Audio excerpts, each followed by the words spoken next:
Our nation's colors this evening are being presented by the Iowa National Guard, representing their fallen comrades and those serving around the globe.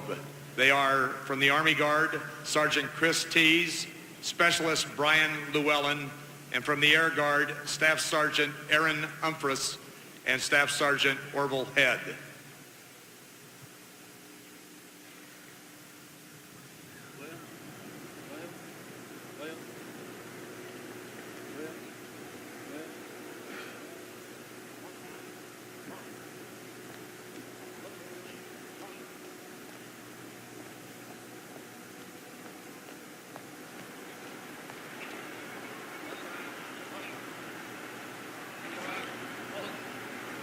Our featured vocalist this evening is Miss Erica Musny of Audubon. She has been active in her school's vocal music program, including show and jazz choir, as well as speech, athletics, and cheer squad. Her vocal director is Mr. Gary Keller. Now we invite you to remain standing as one people and one nation as we honor America and our men and women in uniform around the world who stand watch over our safety and liberties, singing God Bless America and our national anthem, Miss Erica Musny.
And we'll be back with much more, including a very special tribute after this network break.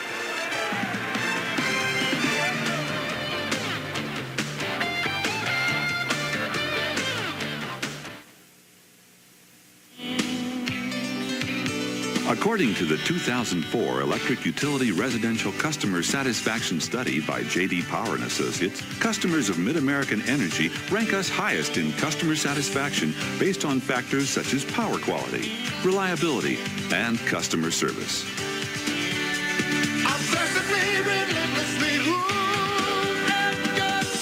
Mid-American Energy. The Iowa High School Athletic Association is very pleased that the Iowa Bankers provide an outstanding citizen scholarship to one of the wrestling participants in our state wrestling tournament. The scholarship is based on academics, leadership, and involvement in school and community. The pride that exists in communities is the connection between schools and their community, and the Iowa Bankers have been a big part of promoting that. In the spring, right after it's rained, you could have looked out there a couple of days ago and it was nothing but black earth. But after a good soak, there they are, row after row of them, bright green, not a weed in sight. And that's when you think, man, this is good. Farming is in your blood. Helping you succeed is in ours. Look for our corn and soybean protection portfolio in this month's Farm Futures.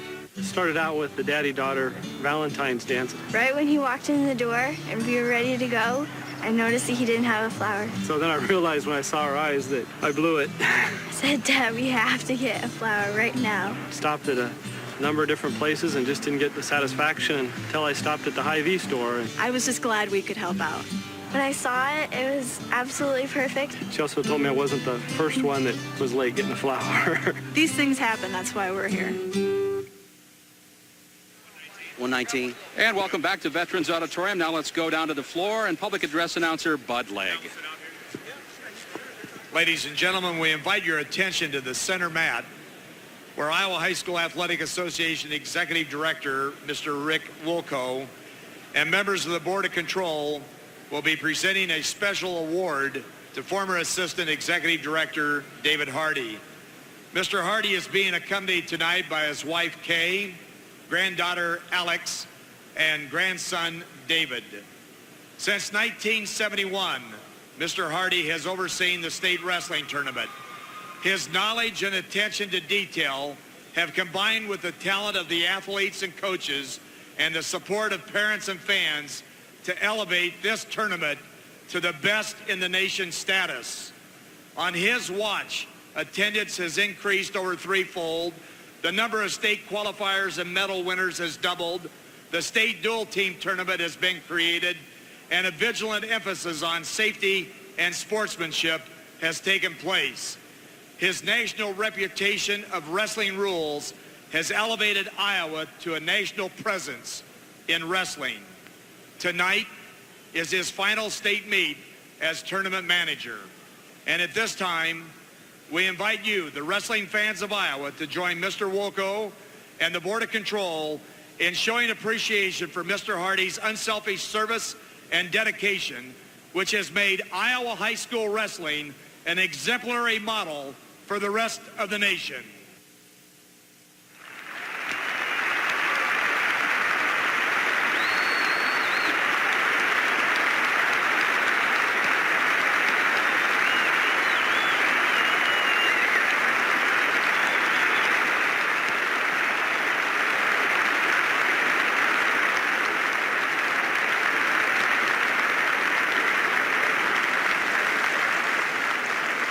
Okay, let's get started here. Take a look at the 1A team standings, Jim. This is the one class that we know is in the books with Logan Magnolia. And now it's my pleasure. 2 qualifiers into the finals tonight. Yeah, they've got 2 qualifiers. They're going to win the championship. But look at that race there for second. Gilbertville, Don Bosco, Eagle Grove's got 4 finalists. Nashua Plainfield, Kingley's Pearson. So that's you know, we're giving out 4 trophies here. There's a lot of big race there for second. Who can still take what climbing the ladder? How about in Class 2A? This one is not decided.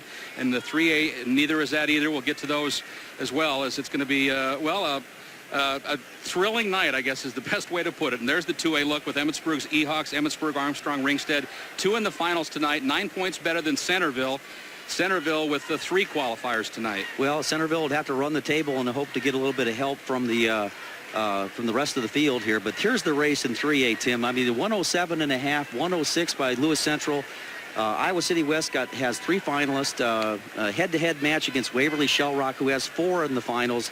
You get if you win in this round, Tim, you get 4 points, plus a pin would be bonus points, major 1 point. So bonus points are going to be critical here.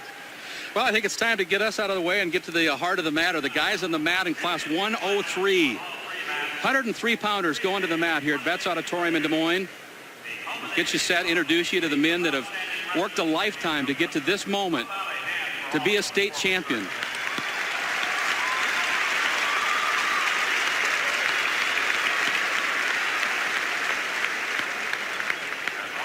Jim, you mentioned Iowa City West in that team race. They'll be right out of the gate here with a wrestler at 103 and 112. Yeah, we're going to get a chance to see that at 3A. Nate Moore from Iowa City West, undefeated freshman, going against Mark Balwig. Basically a great record there, 44-0, and this is huge for the team title here. If the Waverly Shell Rock's going to make a run against West, they're going to have to do it right here. 2 fellas coming out in the gold singlets there. That's another trend that started in wrestling. Guys get to the finals, they start wearing the off color, the lighter color of their schools. A lot of excitement. The 1A match in the top right corner there, Dalton Jensen of Missouri Valley and Ridge Kiley of Eagle Grove. And on the lower right box, that's your 2A match. Kyle Pedretti out of MFL Marmac and Tyler Halverson from Cherokee, Iowa. That's your 103-pound bracket.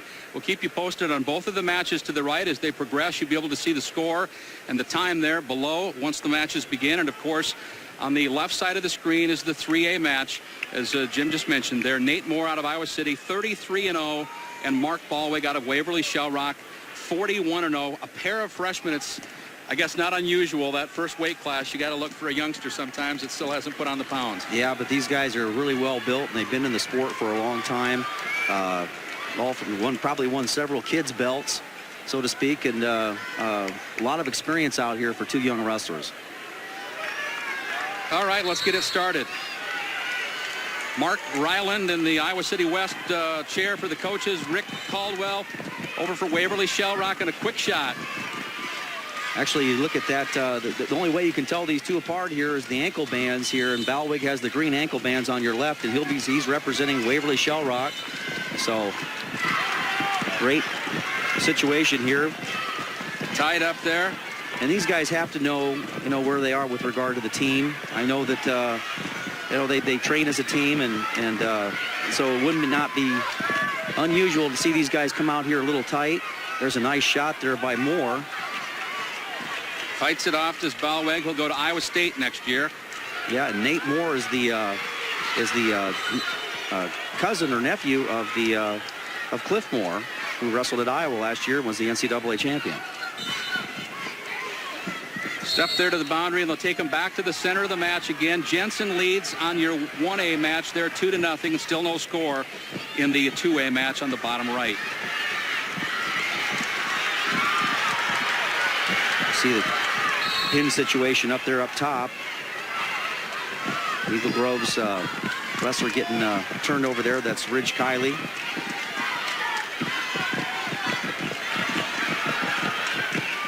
Both these guys on the featured match here. Here's a spin around situation here for Moore. He's going to get the 2 points. That's easily that's a good call. Now he finds himself in kind of a Granby tie-up situation. This is dangerous. You could get big points here, Tim. That's 2-point reversal. It's going to tie the score up. Yep. Good scramble. Deadlock. Tell you what, there's a back point situation here. Balwig from Waverly Shell Rock getting the count. Moore is on his back. That's big. When you can go ahead and do that in the first period, get a reversal and back points, you really, get the other guy wondering about what's happening out here, and nobody can prepare you totally for what you experience here going through that march and the warm-up and everything. You try to make it routine, but hey, this is for this championship. Freshman kid has never been beaten. Looking at the roof of the building for a second there, obviously gets your attention. Get you rattled. Okay, again, it's Jensen on the top, 2-zip, and you can see the 2A match on the lower right. I think Moore had his choice there, and he went ahead and chose the neutral position.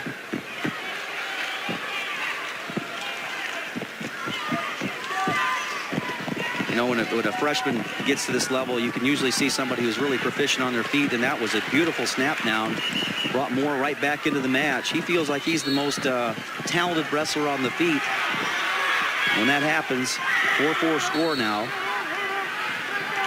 Jim, both of these guys have powered their way through the bracket. A couple of falls for Moore, an 8-3 win in the semifinal.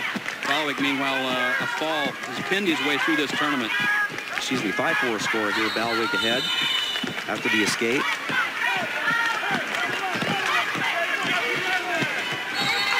And early in this match, you can see Balwick doing a good job of holding on to Moore's wrist. He couldn't really get his shot off.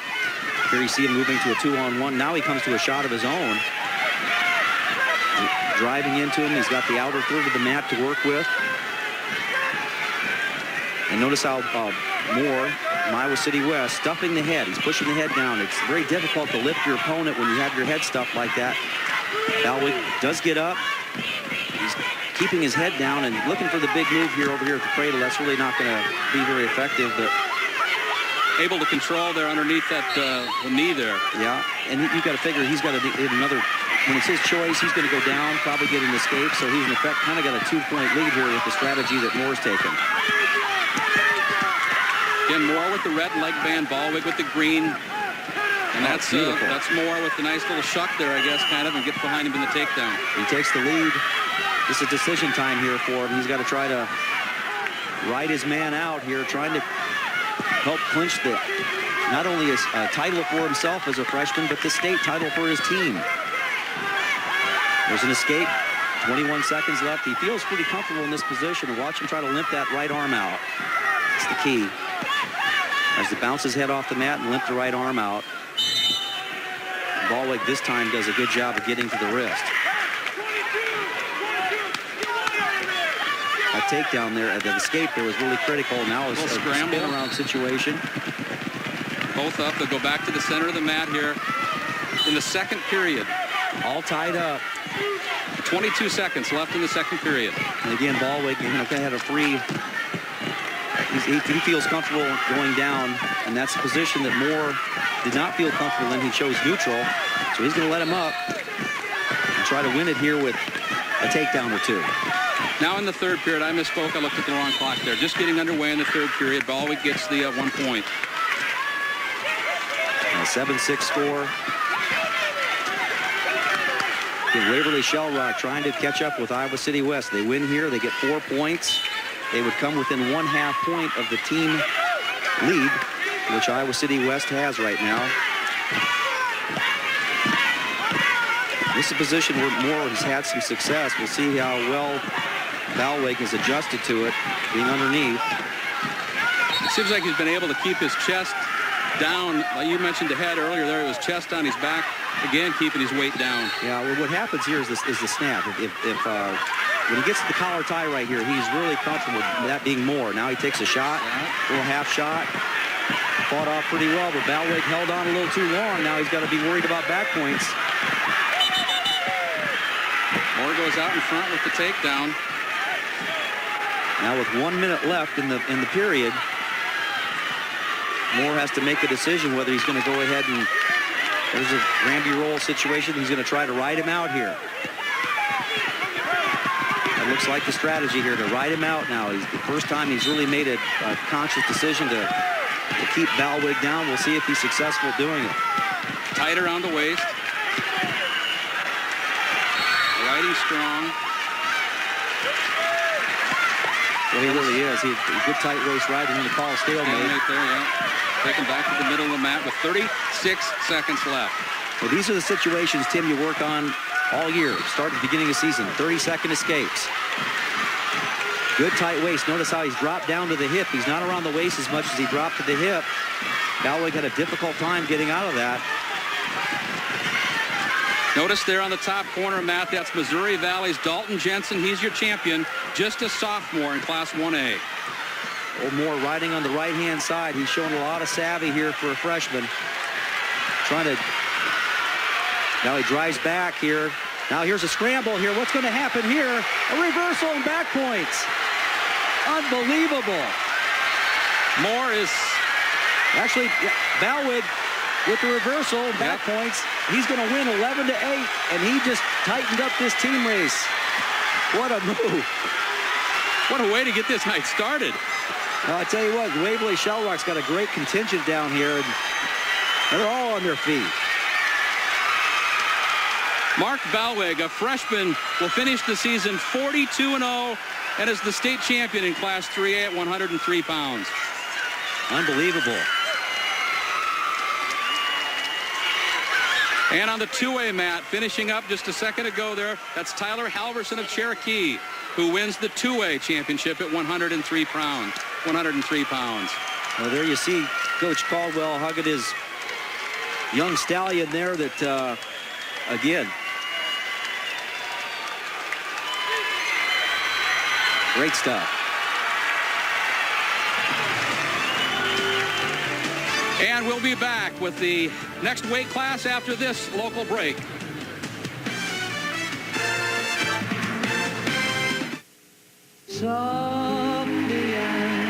This is America's new singing sensation, Daniel O'Donnell. And now from his acclaimed public television special, you can own Daniel's new Songs of Faith music treasury. Daniel's inspiring performances have brought comfort and joy to millions of viewers all across America. Welcome back to Veterans Auditorium in Des Moines, and time to move right on to the 112-pound weight class. We'll get you set. The feature match on the left side again will be in the 3A division with Russell Weekly out of Fort Madison, 34-1, a junior, looking for a second straight championship. He won it at 103 a year ago. Meanwhile, out of Iowa City West, it's Cody Poodle, a junior, with a record of 35-4, fifth a year ago at 103 pounds. That's your 3A square off here at 112. We'll take you through the other two matches. In the top right, that's your 1A championship. Brady Jacoby out of Belle Plaine, third a year ago at 103 pounds. And Mark Kist, a defending champion from Eagle Grove, a champion at 103 last year as a sophomore. Now the 2A match, which is the lower right-hand corner. It's Ben Knight out of Sergeant Bluff Luton, a sophomore who's 45-0. He was second a year ago at 103 pounds. His opponent, Pat McCaffrey of Centerville. Centerville, one of those teams still in the hunt in Class 2A, Jim. Well, and so is Iowa City West here. The big upset match. I don't know if you'd call it an upset, toss-up match at 103, which tightened up that team race. And Iowa City West here with Poodle has a chance to get out. But he's got a tough order here, Tim. Defending state champion. And he's wrestling somebody in Russell Weekly who's beat him twice already this year. 7-4 in the Urbandale tournament and also 8-4 in the district. So they have been pretty consistent matches. How tough is it to block that out when you get to this match? Can you do it? Oh, yeah, heck yeah. You're here to win the title. That's all it's all about here. That you guys, wrestlers in this situation have to be like cornerbacks in football. You get burnt once, twice, you know, you stay in the game here, but you never know. You might get a chance to get the winning interception. These two guys, and what's nice about it is that you get familiar with the guy, and a little good bit of coaching could help you out quite a bit. But Russell Weekly in on a shot, and you see he's immediately going for back points. Boy, that's really tough, and Poodle did a nice job really to get to this position here, get to the finals. He was a fifth place finisher last year at the state tournament. He's got an inside wrist tie, and that's really one of the tougher positions I think that these guys have to contend with. When you get your elbow out wide like that, wrist inside, it really makes it easy for the top man like Weekly to be in control. And notice how he's making them use all 112 pounds and staying real light on the knees and coming in through the wrist. Now he's going to work for a side tilt.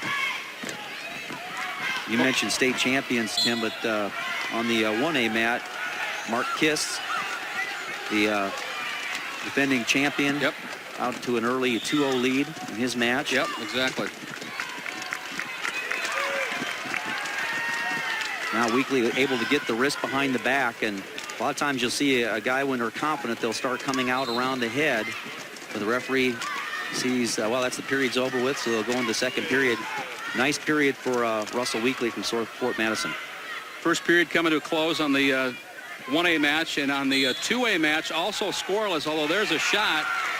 There's a shot in there from Pat McCaffrey of Centerville. He'll get 2 with 20 seconds to go in this opening period. Pat McCaffrey, kind of an interesting story down there in the lower right. He's originally from Illinois, won a junior national title at 105, and then he's living with TJ Seabolt, who's the 19-pound state champion, wrestler in the 19-pound finals here for Centerville. You mentioned the team titles that Centerville's battled in there. They haven't won a team title since 1988, so a little extra hunger in the belly there. Yeah, but interesting story. McCaffrey, I guess the Illinois has a rule that he's 17 years old as a sophomore, and he'd be a senior, he'd be 19. So he decided to come live with the Seabolts. Okay, the 2A match ends the first period then 2-zip. McCaffrey is out in front of Ben Knight of Sergeant Bluff Luton. And you see Russell Weekly on the big screen there, defending state champion, really getting after it here physically. Got an escape. Really on cruise control as far as that goes. And Poodle really has to try to make a difference here, try to answer the scoring here. If he's going to try to get a state championship himself, he's got to try to find a way to score right here. 1A match in the upper right. Kist has now picked up an escape and leads at 3-zip as we hit about the 1-minute mark there in the second period. That's the upper right. Stalemate there in that match. And Ben McCaffrey, or Pat McCaffrey, gets another takedown on the 2A mat. That's certainly going to help Centerville's cause in getting closer to Emmetsburg if he can win this one. McCaffrey leads Knight 4-1 on the 2A mat. Nice shot there by Weekly, and he's a little spread out here. He's working for 2. The nice thing what he does there, he keeps on driving around and gets the 2. So 5-0.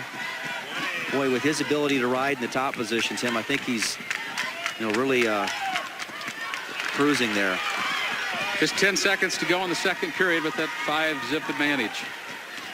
And I really think this is a tough weight class here from the state. These wrestlers are, I can go ahead and say it, but I think they're guys that you can see at college programs here all around the state here. This Mark Kist from Eagle Grove, looking for another title. Really does some nice things. Duck under attempt here. Now he comes and lifts him up, and he's going to try to hook the leg and get the Turk. Little bails out of it here and goes forward, but he's going to extend his lead to 7-0. No change in that 1A match. The 2A match is now 6-3 as McCaffrey has extended his lead, doubled up at this point on Ben Knight of Sergeant Bluff. Yeah, Pat McCaffrey does a lot of nice things and really an expert in this front headlock position, and what we call our short offense, where you stop a man and you're able to try to score yourself. Weekly just working hard on that bar in the arm there on the 3A mat. Well, you mentioned he's going to ride him tough. Yeah, he's in cruise control here. Just good tight waist, and that right now he's possibly trying to work that arm through. You see as that brings the arm around and through it, he's going to cast out to the left-hand side, but the referee called it potentially dangerous, and rightly so. He's looking out for the safety of the young man. 8-3 now on the 2A mat. McCaffrey is working on top there, looking to find some back points perhaps. Yeah, you'd like to just roll one mat out here and have a round robin after this tournament was over with this weight class. Just meanwhile on the 1A match has kind of got the legs in there. Now he took it back out, but he still leads at 3-zip there, under a minute in the third period in the 1A match. Yeah, he just constantly wears the guy down. He's going to get right back on his feet. 7-1 score. Now with Weekly and Poodle. Referee's going to call a stalemate again. And good physical wrestlers here. Like I said before, you'd like to see one more go with these 3 champions.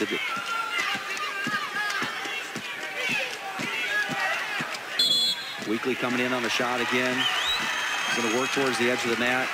Poodle really not much he can do with that situation. And then pretty dominant performance here. Got 2 titles. 103 as a sophomore last year, and he gets a 112-pound title as a junior.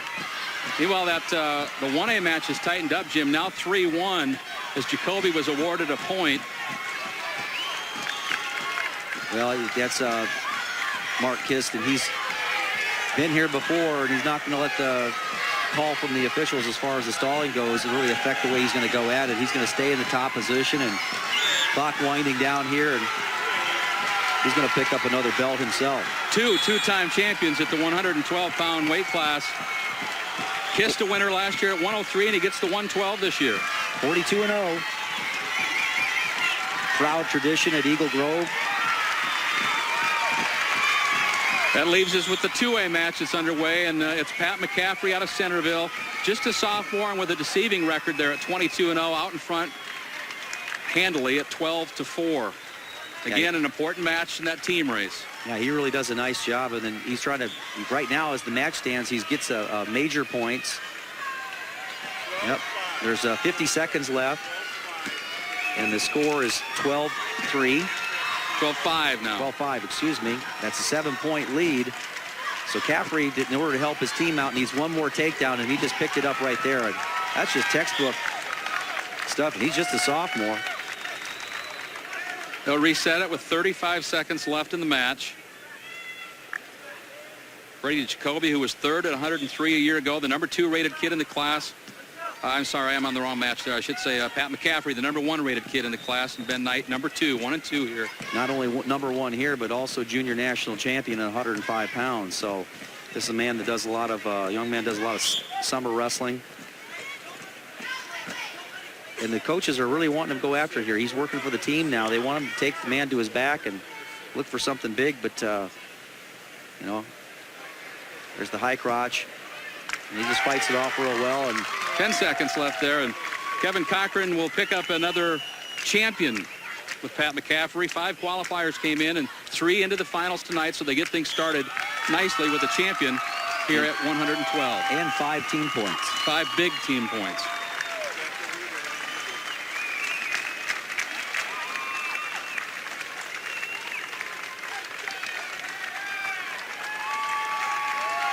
Pat McCaffrey, your champion at 2A at 112.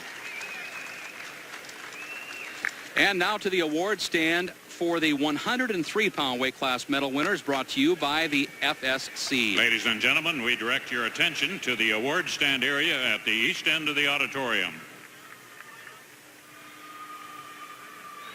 Presenting the Class 1A 103-pound awards, Coach Chuck Earlywine of Mill Valley. 8th place, Sean Schaffbuck, Belle Plaine. 7th place, Nathan McRoberts, Rockford FR. 6th place, Alex Helmich, Grettinger Terrell. 5th place, Jordan Westfall, Highland Riverside. 4th place, Ben Hartman, West Hancock Brett. 3rd place, Greg Freshwater, Dyking, New Hartford. The runner-up, Ridge Kiley from Eagle Grove. And the Class 1A 103-pound state champion from Missouri Valley, Dalton Jensen.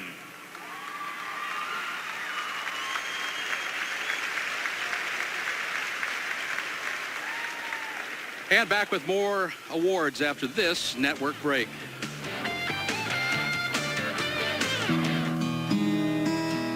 Why do so many people consistently choose Wellmark Blue Cross Blue Shield for their health insurance?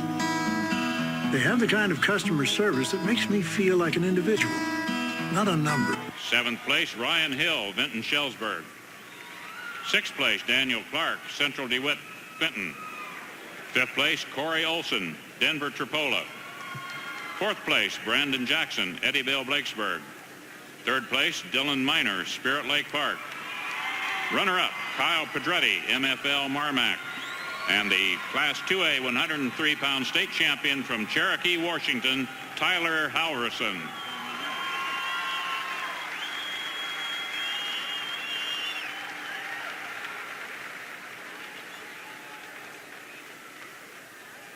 And now let's go to the third member of our team, our Mat Side reporter, B.J. Shaven, with a special Hy-Vee interview. Well, hello, and I tell you what, he's been a state champion, an NCAA champion, a world champion, an Olympic champion, and now Tom Brand's inducted into the Iowa High School Hall of Fame. Where does this rank tonight, being inducted? Top of the list. It brings you back to your roots, and that's what it's all about. Well, Tom, it's a great evening. What was your special moment here at the barn? Special successful moment was winning as a junior with my brother. The hardest part was watching him get beat in the finals to a future teammate of ours at the time, Chad Zapital. So I'll tell you what, you got the extremes here in emotions. Congratulations. Thank you very much. Let's see more awards now. Presenting the Class 3A 103-pound awards, Coach Rick Caldwell of Waverly Shellrock. 8th place, Elijah Rivera, Cedar Rapids, Washington. 7th place, Nick Trezino, Bettendorf. 6th place, Matt McDonough, Linn-Mar, Marion. 5th place, Josh South, Johnston. 4th place, Joe Suter, North Scott Eldridge. 3rd place, Steve Welcher, Newton. Runner-up, Nate Moore, Iowa City West. And the Class 3A 103-pound state champion from Waverly Shellrock, Mark Ballweg.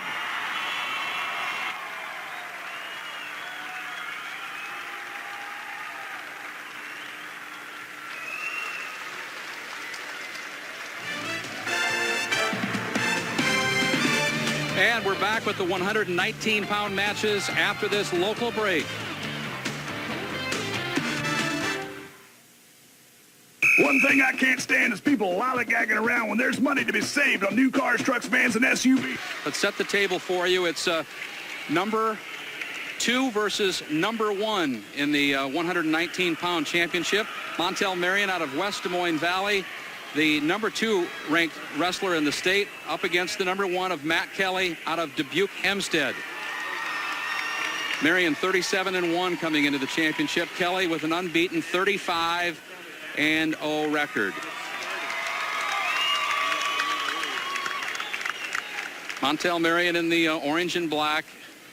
Matt Kelly in the green and gold of Dubuque Hempstead. On then to the top right-hand match, the 1A match, is Patrick Mackey out of Logan Magnolia, senior at 41-1. He faces David O'Loughlin of Don Bosco Gilbertsville, 30-4. And in the lower right-hand corner, the 2A match, a two-time champion looking for 3, TJ Siebold of Centerville with a 51-0 mark. It's Quinn Leith of Creston, his opponent, a freshman, taking on the two-time champion, Jim. Well, you got 2 guys here on the upper mats here going for their 3rd title. Mackey, who's in the top position there after actually getting an early takedown here. And you also have got TJ Siebold, who gets a takedown. And something's got to give over here on the big mat here, the 3A mat, because you've got 2 guys, both that finished second twice in this tournament. So that's both juniors, but both guys have finished second twice already. So one guy's going to walk out of here with a title, and the other guy's going to be runner-up again. So Montel Marion here on the low shot, trying to come out the back door. And we have here with us Coach Dan Gable here. And Coach, it's exciting to be part of this broadcast and be a part of this event here again. I can't believe you have these 3 matches going on at the same time. I wasn't aware of that. That's great. You're actually keen on a big one, but every one of them are big. So that's great for the state and great for across whoever's watching this. And there's action already. I mean, I can't believe the action in these matches. Well, Patrick Mackey up the upper right-hand corner gets reversed. And he's actually going to, by Sheriffs from Gilbertville, Don Bosco, and he's going to actually give up, actually David O'Loughlin, yes. Excuse me, from Gilbertville, Don Bosco, and gets a reversal there. But a lot to watch here, Dan. A lot to watch, but you know what? That's what I like to watch. Yeah. A lot of wrestling. So it's right up my alley here. Well, you had a big weekend this weekend with the Hall of Pride, and I tell you what, when they brought me here for the inductions, the ribbon cutting, I couldn't find the building because I'm looking for a normal-sized building. This Hy-Vee Hall of Pride is huge. I mean, it covers 40 different activities, and wow, I tell you what, you can go back in history, and they did me upright, but I'm telling you, they did a lot of people upright. Yeah, they did. I was just going to say, I know they put a nice trophy of you over there, a nice bust, a full statue of you, huh? But it's bronze. Yeah, well, I'll paint that gold. Yeah, I was thinking that bronze doesn't really sit well with you, but the likeness is great, and just the exposure that for the sport and what you've done here is just been great. Seabolt there on the 2A match, yeah. Those patent double arm bars, I've seen those before somewhere. Well, I think you were an expert at them, teaching them and also using them yourself. Meanwhile, that 1A match is 4-4, Jim, now between Mackey and O'Loughlin. Yeah, not much scoring up here. Marion and Kelly, 2-2 bout, and then the bottom there, TJ Seabolt's going to win his third title as a junior. Have an opportunity to become a 4-time state champion. Something only 14 have ever done before. Meanwhile, it's Mackey with the kind of working away there on the 2A match. And he's got that tight there, too. That's Mackey, just a pinner. He practically, believe he pinned his way through the tournament last year.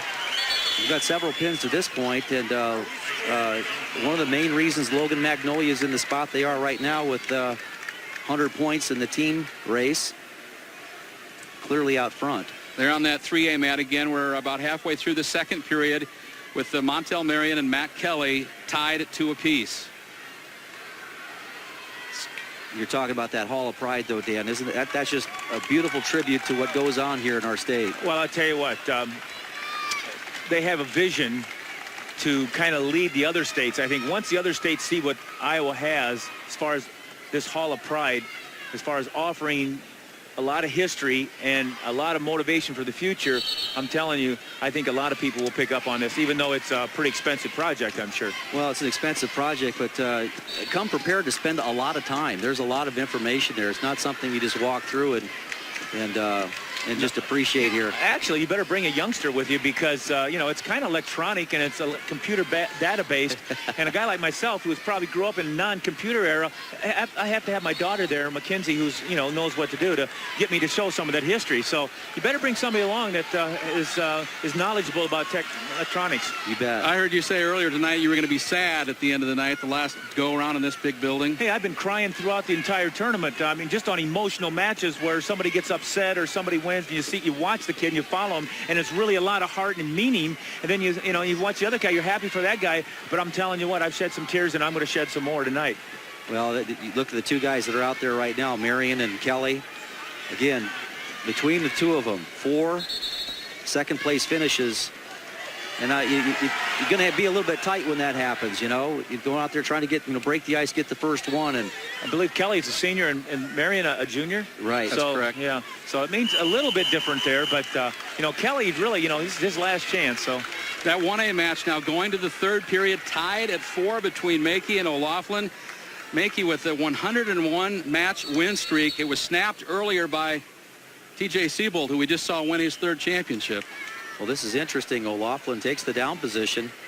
That's usually a position where you'd have the advantage if you can get out and score some points. And Mackey really tough in the top position, has great cradles and can score on you from all positions. But over here in the top, Matt Kelly, excuse me. All right. Brothers Will Kelly. What I like that I see about him, he's really a hammer in the top position and really goes hard. Deadlocked on both championship matches, 2-2 on the 3A, 4-4 on the 1A. O'Loughlin standing up there. Looks like he's got a chance to get out and get the points, but he can't. Something's happened there in that front headlock. Now he attacks Mackey and tries to get a reversal. This would be a big change of events here if he can get the reversal. Then you see Matt Kelly over there in the green singlet here for Puke Hempstead. He's making him fight his legs, but he's going to end up losing an escape there. Right, and a reversal by O'Loughlin. So both matches scoring at the same time. 3-2 score, Marion over Matt Kelly. Oh, wow. Now drive, looks at position to drive through. Wow. Beautiful job. Look at that. Marion. And he still didn't score. No points yet. He just physically threw him down, but he got his shoulder through. Right, no points. Wow. Unbelievable there. What's the time on that? 43 seconds. Wow. Both guys just going for it here. And now on the top mat, you got a guy for 2-time state champion. Having to battle back to win his third. There comes Mankey. Trying to reverse O'Laughlin. He can't get it. O'Laughlin holds him off. He leads it by 2, 6-4, 10 seconds. Big upset here. He buries him out, gets his hips flat, and he's going to win. David O'Laughlin of Don Bosco Gilbertsville pulls off the surprise and beats the top-ranked Patrick Mankey. The two-time champion won't win 3, and the sophomore finishes out 31-4, and most importantly, a champion. Boy, what's your mindset there, Coach, when you talk about a guy who's going against a fellow going for 3 titles, somebody believing in themselves? Absolutely. He had to, when you believed in yourself, I don't know. Did it happen during the match when you all of a sudden saw you were in the match, or did he have it before? Probably had it before, and then he probably gained momentum actually during the match when he saw he had a realistic chance to win. And Marion trying to hold off Kelly in the 3A match here, under 30 seconds. Has there been any warnings? There's been one warning on Marion here just a few seconds ago, and so Kelly coming hard with the underhooks, and Montel Marion trying to ward him off. He's got that wrist tied up. Here's his opportunity to shoot and score. Using good mat position. Yep. Good mat position. He gets him collected out to the outside, makes him chase him. Over and under. This is big right here. This is where you could get called with burying your head, but I don't think it's going to happen. He's backing out. He's wanting to get a fresh start, and the time is going to be gone. Yep. Montel Marion, state champion. Twice a runner-up. His junior season is the magic season, I guess you could say. The champion at 119 in 3A. Boy, what a sequence of events there. 3-time state champion going down. Montel Marion winning his first title. There he finally realized. I don't think he understood for sure. I was wondering. When he got tripped there, I think he was off and dazed, and I don't think if he knew he won or not until they actually raised his hand. He's the first 3-time finalist ever for Des Moines Valley. Not only is he a champion, he's the first to do it 3 times, come to that championship bout. And now to the award stand for the 112-pound weight class medal winners, brought to you by Mid-American Energy.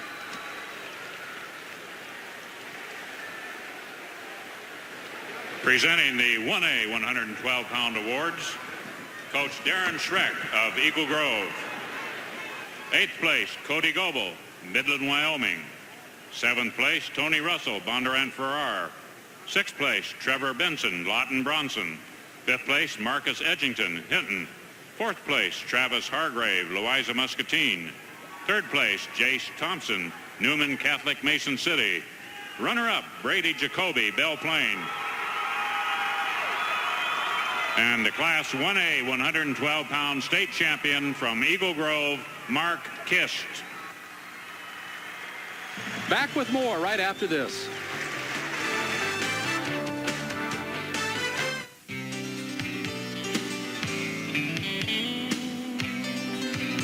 According to the 2004 Electric Utility Residential Customer... Runner-up, Ben Knight, Sergeant Bluff Luton. And the Class 2A 112-pound state champion from Centerville, Pat McCaffrey.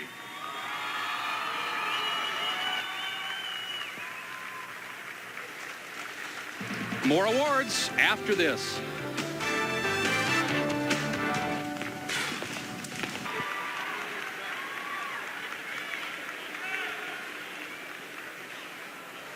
We are just getting started, back with the 125-pound matches right after this.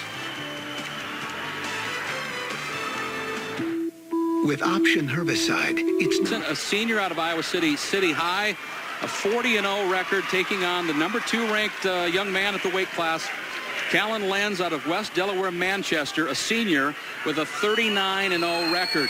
Kyle Anson, a defending champion. He won at 125 pounds last year, so has managed to keep his weight, stay at the same weight class, and Anson hopes to pick up back-to-back championships at 125 pounds. The man standing in his way is the senior Callan Lenz. Meanwhile, the 1A match in the upper right-hand corner, Austin Beyer of Nordaway Valley and Marshall Kothe out of Akron Westfield.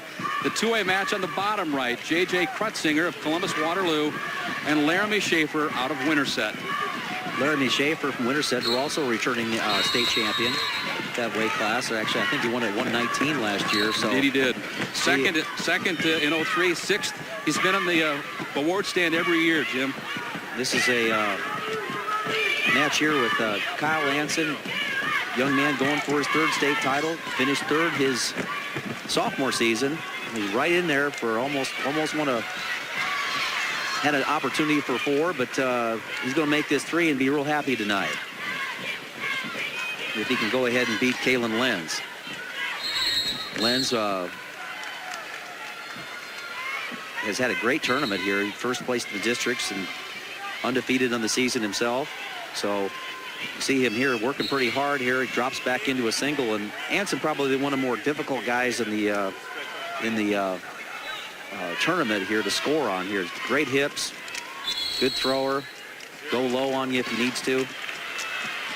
2A match over there has Schaefer out in front, 2-zip here about halfway through the first period.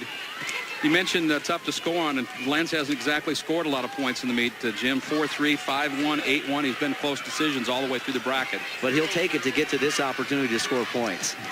He'll get to Saturday night. That's what you need to do. And that just tells you he's probably a pretty good basic wrestler, and basic wrestling is usually what it takes, just a straight double leg by Anson. Talk about basic. And he's able to execute that and score. And down here in the lower part, defending state champion, returning state champion Laramie Schaefer has a nice ride going there. On the 1A match, it's Austin Byer with a shot in the works, but he won't get anything out of it as they get to the edge of the mat. Austin Byer finished second in the tournament last year. His dad, Tim Byer, Greenfield, went into the Hall of Fame this year as an official. Second, you mentioned last year, and it was a thriller. He lost 2-1 in overtime. Yeah, he's been that close to a championship. Just a ride-out situation that he lost, and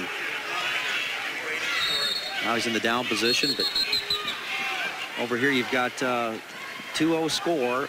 Anson with a 2-0 lead. A little bit different than our graphic there. The white singlet.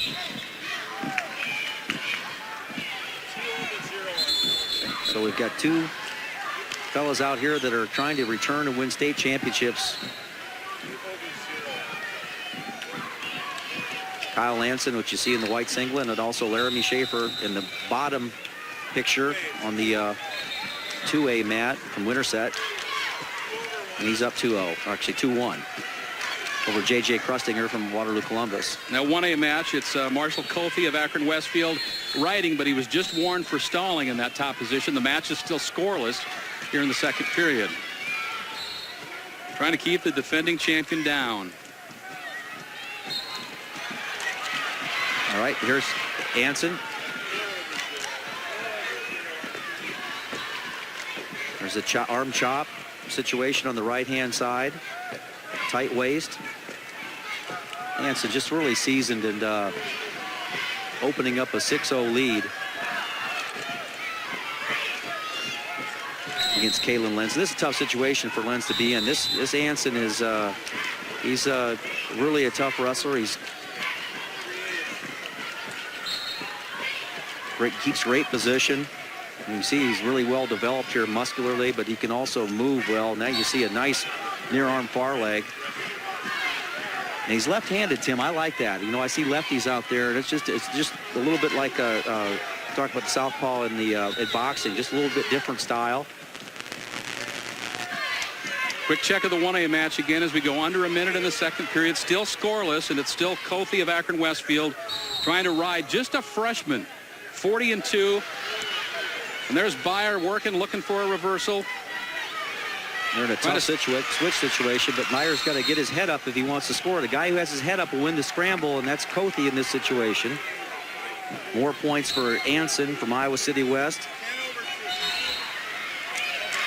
And that 2A match is now 2-2 between Krutzinger and Schaefer, the defending champion.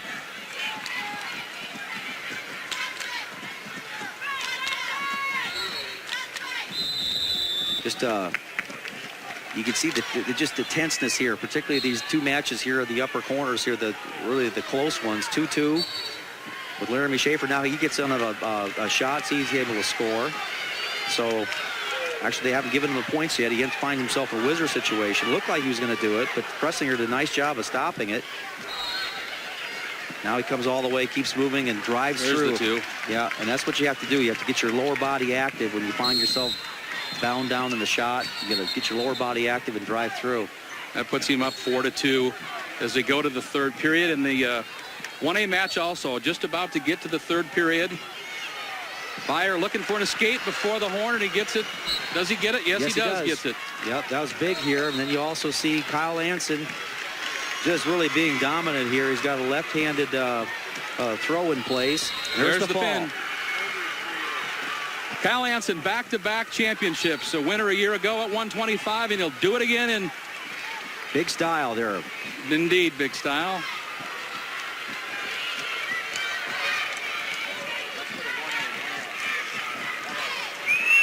One A match between Austin Beyer and Marshall Kofi. Nordaway Valley and Akron Westfield were in a 1-0 duel. It's Beyer out in front.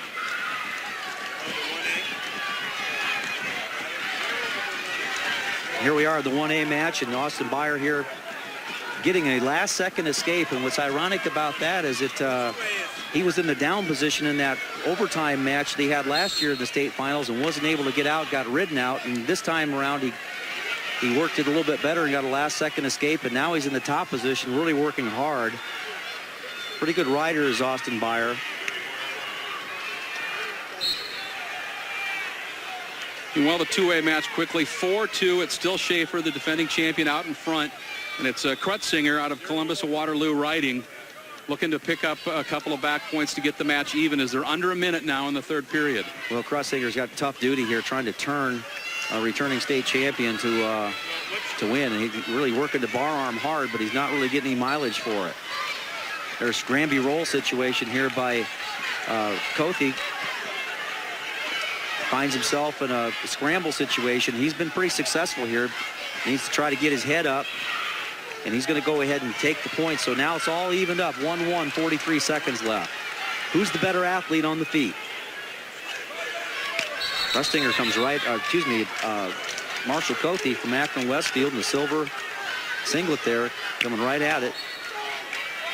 Schaefer, meanwhile, has been warned for stalling on the other match, but it's not going to matter. They're under 10 seconds, and it's Krutzinger trying to turn him there a little bit. Doesn't look like he'll get it done. Nope, Schaefer will win again. 4-2 the final. Laramie Schaefer, your 2A champion at 125, and we're under 20 seconds in the 1A match, tied at 1. These guys have the ability here. Oh, the shot off the whistle. And who wants it here? It's single leg attempt here with not much time left. 5 seconds left. He's got a chance to score. That's two. That's two. Wow. What a way to go. 3 seconds to go in the bout.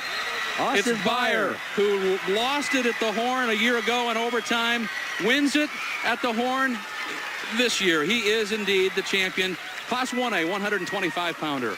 Well, that's just a tough way to lose it there. Akron Westfield's Marshall Kothi fought him tooth and nail, took him down to about 7 seconds, but Austin Beyer's your state champ. Kothi, just a freshman. He no doubt will be making plans to get back next year, make another run at a championship here at the state tournament. And now let's go to the award stand for the 119-pound class medal winners, brought to you by FS Seed. Presenting the Class 1A 119-pound awards, Coach Thomas Kittman, Don Bosco. 8th place, Mitch Johnson, I-35. 7th place, Morgan Freese, trainer. 6th place, Rylan Zwanziger, Nashua Plainfield. 5th place, Jordan Flory, Highland Riverside. 4th place, Morgan Trevere, Sioux Central, Sioux Rapids. 3rd place, Jordan Hassenkamp, Twin River Valley Bode. Runner-up, Patrick Makey, Logan Magnolia. And the Class 1A 119-pound state champion from Don Bosco, Gilbertville, David O'Loughlin.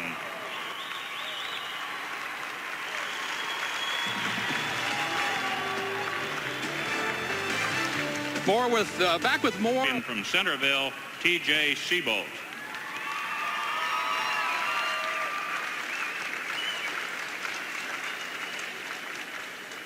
And now let's go to Matt Side reporter B.J. Shaven with a special Hy-Vee interview. For 35 years, Dave Hardy has been running the Iowa High School State Wrestling Tournament. And Dave, how does this year compare to the rest of the 35 years? Well, they've all been great ones. This one is I guess, a a little different because I'm walking out of it. So when I leave this evening, I'll probably be the last person out, and I'll look back over my shoulder and remember what it's been like for all those 35 years. But every year's been exciting. I love to see the experiences that the kids have here at the tournament. Win or lose, it's just a tremendous experience to even qualify for the state tournament. And those who are crowned the champions, that's the epitome. A lot of excitement, but I really love the great fan interest that we've had over the years. And when we're getting near that 90,000 mark, that's just super great. Dave, thank you so much. That's Dave Hardy. He's been the executive director of the State Wrestling Championships. Let's go to the 3A stand right now. Presenting the Class 3A 119-pound awards, assistant coach Al Garrison of Valley West Des Moines.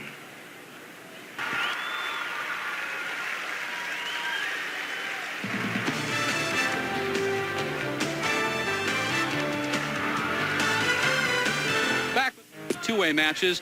Top-ranked Nick Pickerel of Albia, a junior at 35-0, and a defending champion, Chris Sandy, out of Spirit Lake. The junior is 42-4. The top right-hand match is your 1A match. That's Kelby Ryerson out of Eagle Grove, a junior at 38-4, and Eric Davis of Waco Wayland. The junior is also 34-3. And finally, the 3A match on your lower right-hand corner. Joining Sandy is a defending state champion, Joey Slayton of Cedar Rapids Kennedy. He faces Adam Schumacher, the senior, out of Dubuque Senior.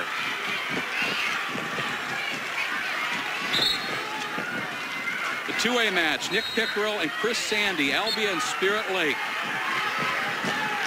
Nick Pickerel here, just a fellow that really one of my favorite wrestlers to watch here at the tournament here. He's just got a great style. He almost looks like a European out there. He's got that nice low stance and stays in there close with his elbows. And reminds me a lot of watching Jeff Kerber, the former four-time state champion from Emmitsburg, wrestle. Sandy, I tell you what, he was down to the closest of seconds, if you remember, in the semi. 9-8, he won, but he spent the entire first period on his back. Just about got pinned. Well, I tell you what, that's showing a heck of a lot of character coming back from just getting off your back and coming back and making a win there out of a tough situation. Boy, you see that so many times down here. You know, this broadcast does not do the process really a lot of justice when these guys are here for 3 days. Just battling it out match after match, you know, and having to stay up for 3 days or 4 days in the case of the 2A and 3A wrestlers, it's tough to do. And they'll all tell you mostly that first match is the one that's the toughest for them. Yeah, you bet. Okay, the 1A match here will update you in the upper right-hand corner is 2-0. It is Eric Davis of Waco Wayland out in front. And in the 3A match, 2-0 now.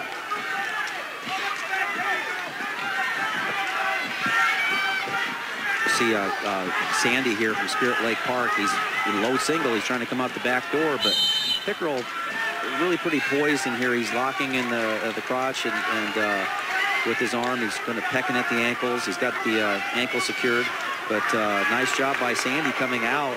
He doesn't have any weight on the hands yet. Only 9 seconds left in the bout, actually the period, but lost an opportunity to score there. It looked like he had the hands touching, but not much weight on him, and no call.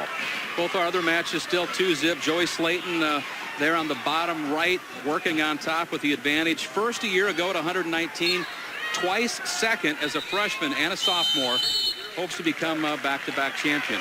Yeah, and he's going to be wrestling at Virginia Tech next year with Tom Brands.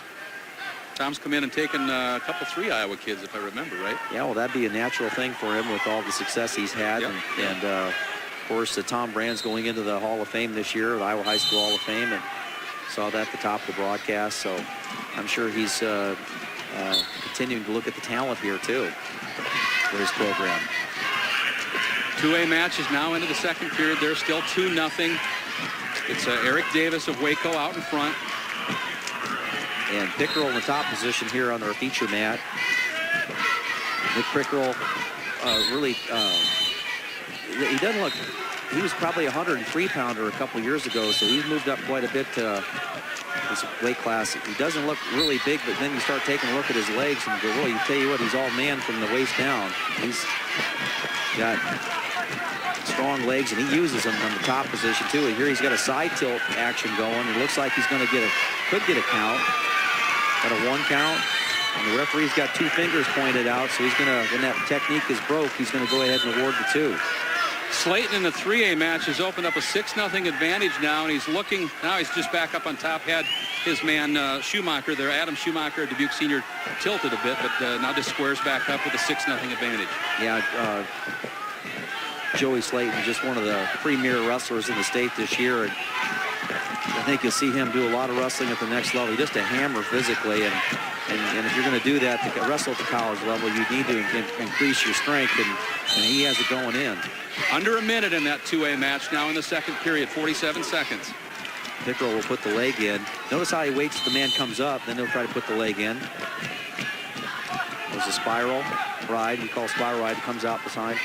He's working a leg lace. Has the half Nelson lock, keeps the hands up by the top of the head. That's what was able to keep him coming on. But Sandy's been competing in here. He's competing in this position here, not allowing Pickerel to go up, and if he can pop his head up, he could score. Interesting, Pickerel really understands his leverage here. Now goes into a leg lace. On the near leg lace, Pickerel still in control. He's really making Sandy work down there to get this escape. Whoa, right at the mark. Just as the time expires, he picks up the 1 to Sandy. Oh, Sandy just really showed me something there. Squared up hard and kept working at it. And he gave up back points, but then he got the escape, and he'll find himself in the top position. And start the third period now in the 2A match. Likewise for the 1A match, just starting the third period, and it's still Eric Davis of Waco leading Kelby Ryerson of Eagle Grove 2-0. Slayton in control in the 3A match. Tried to force the leg in, and Pickerel is allowing him to get that leg in. Now he has an opportunity to come up and work the power half. That's really, you can see a little bit of a size difference here, it seems like, between the two. But Sandy really strong, coming with that power half, and he can cinch that up close to his chest. He can turn his shoulders, but it's impossible to turn him if you don't allow the hips to turn. You see, both legs are in. When he does that, you can't turn the hips, and if you can't turn the hips, your shoulders aren't going to turn.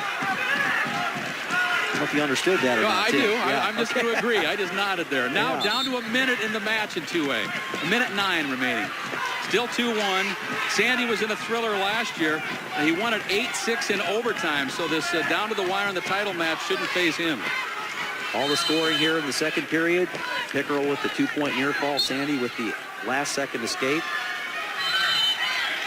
Tries to force the leg in. I really think he's got to move to something different. He's going to let him go. I think that's the right call. He was able to get on a low shot before, and Pickerel did a nice job of warding it off.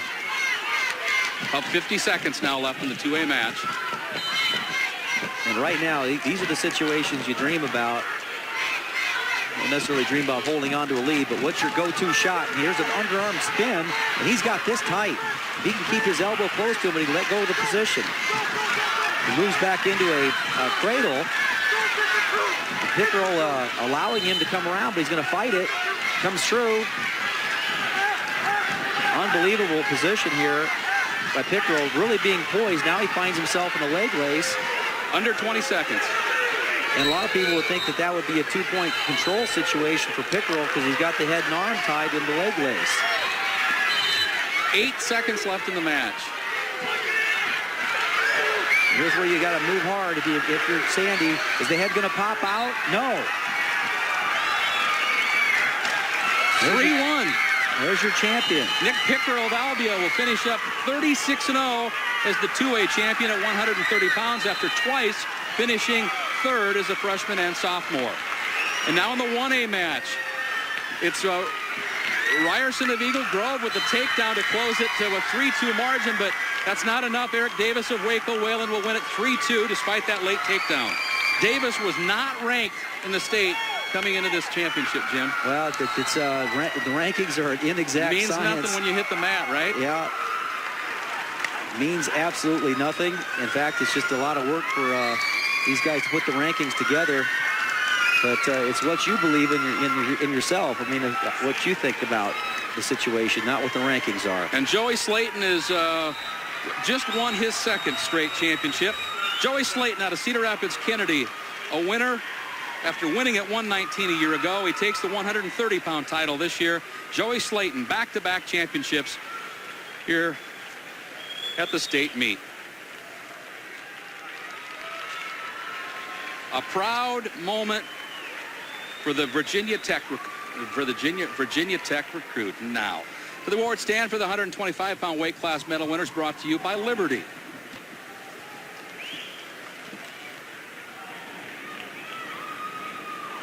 Presenting the 1A 125-pound awards, Coach Tim Duff of Nottoway Valley. 8th place, Nate Hirda, Central Lyon, Rock Rapids. 7th place, Eddie Ryder, Don Bosco, Gilbertville. 6th place, Doug Clark, Ogden. 5th place, Matt Funk, Nashua, Plainfield. 4th place, Johnny Wyman, Griswold. 3rd place, Derek Lentz, East Buchanan, Winthrop. Runner-up, Marshall Cothe, Akron, Westfield. In the Class 1A 125-pound champion from Nottoway Valley, Austin Byer.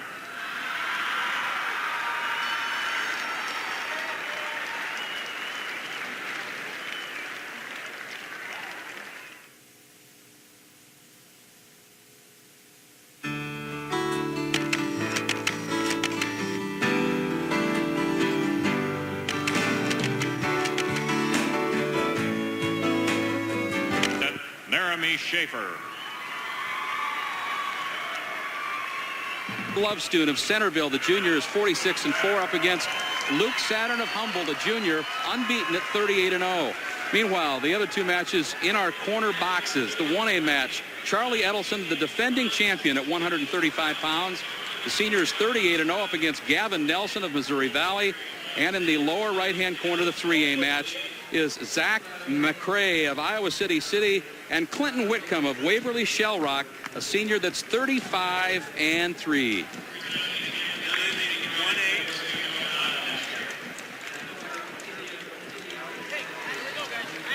Tony Lovestone of Centerville, third ranked at his weight. Says he's best friends with TJ Siebold. That's not a bad kid to have as your best friend when it comes to wrestling, Jim. Yeah, three-time state champion, now going for 4. Here, got Luke Saturn of Humboldt. He's just I've seen several of Saturn's matches here. He's just explosive, and his brother was a state champion, Wade Saturn, and an amputee, right, from the... Yeah, exactly.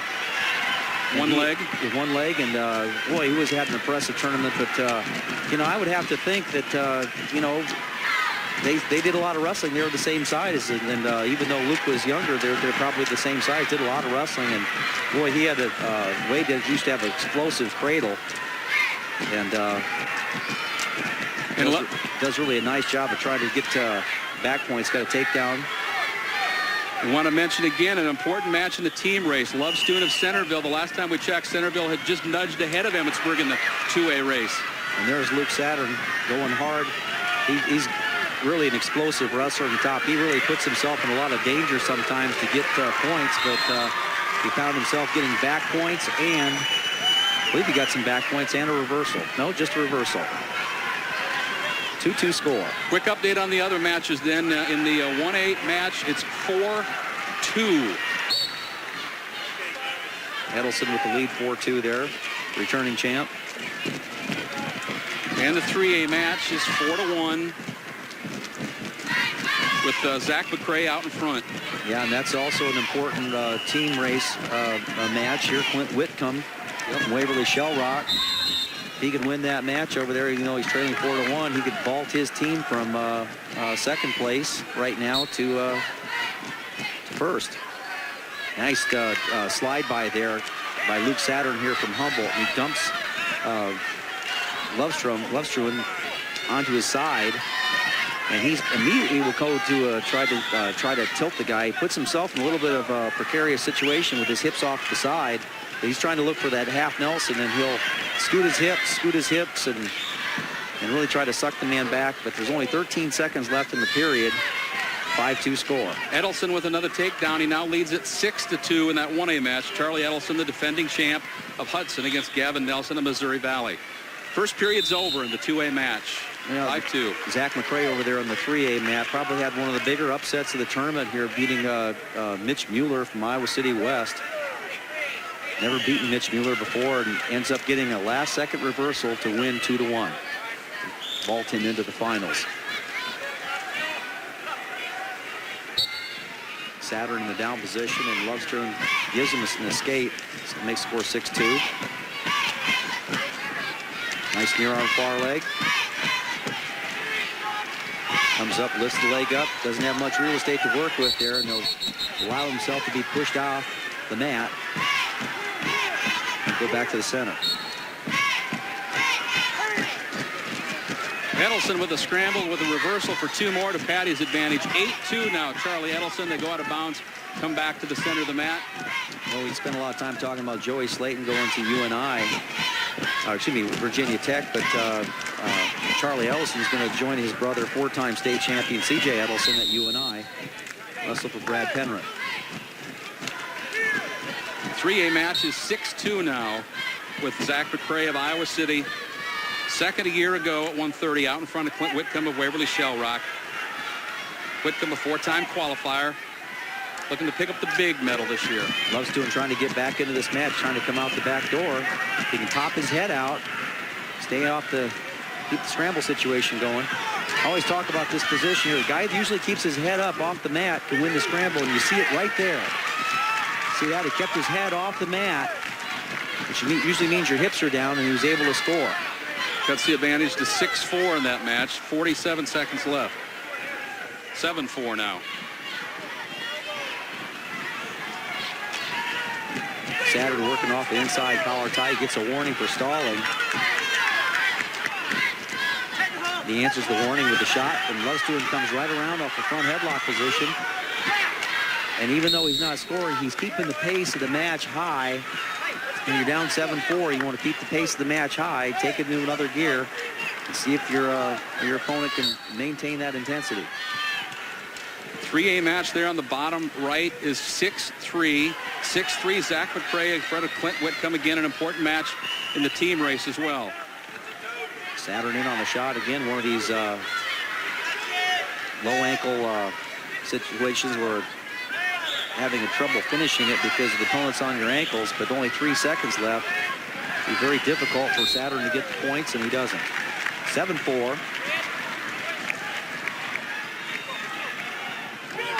Charlie Edelson, top position over there in the top corner, really kind of cruising in his bout. Saturn with another shot here from Humboldt on the feature match, trying to come out the back door. 7-3 now. McCray with an escape out in front.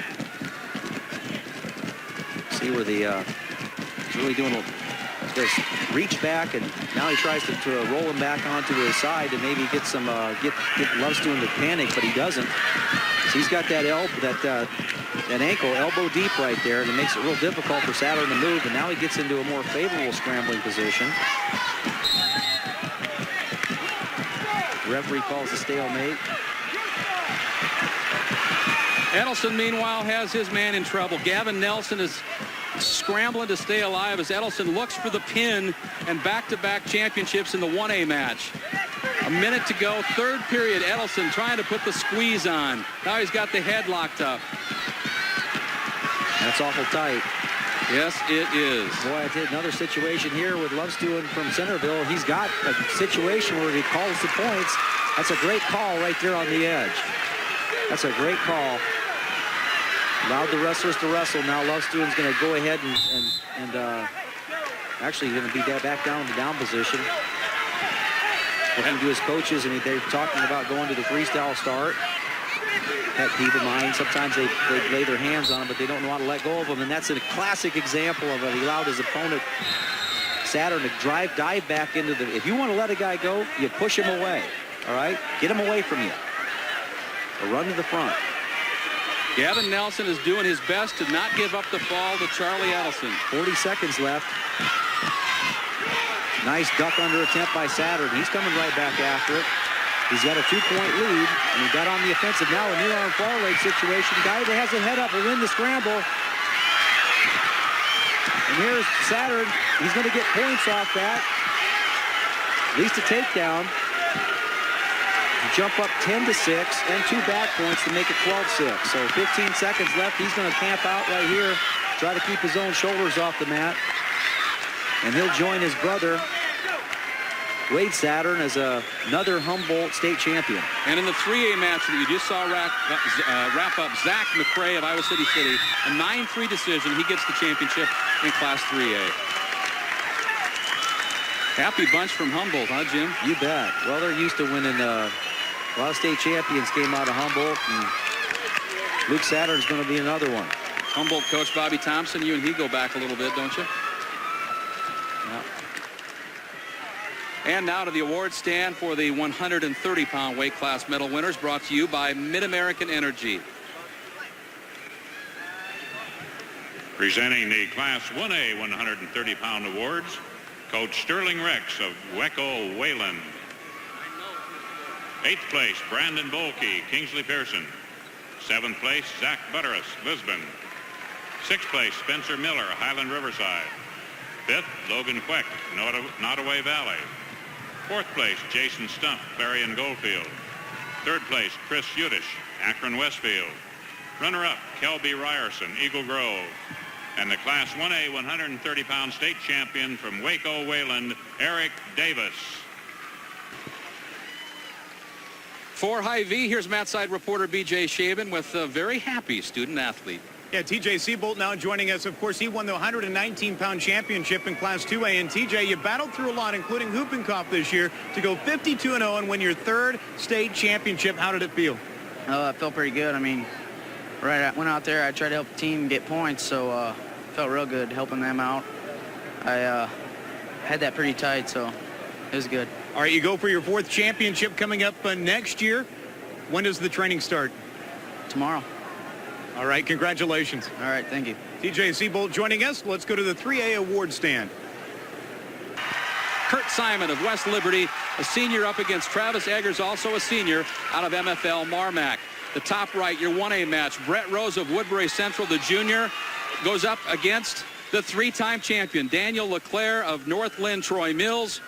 And the 3A match in the bottom right, Adam Mans of Council Bluffs Abraham Lincoln, the senior, against the top-ranked Matt Ballweg of Waverly Shell Rock. Matt is a junior. And, of course, the 4-time chances are happening here. History possibly in the makings tonight. Only 14 Iowa young men have ever won 4 championships. Daniel LeClaire hopes to do it tonight after championships the last 3 years, including last year's at 140 pounds. Travis Eggers here in the red ankle band. MFL Marmac. There's a fall down in the 3A match. Just like that, it's a Matt Ballweg of Waverly Shell Rock racking up some team points in a championship as he pins Adam Mance of Council Bluffs Abraham Lincoln. Well, with that fall there, that's a 6-point advancement here. Now Waverly Shell Rock finds themselves up by 5.5 points in the team race.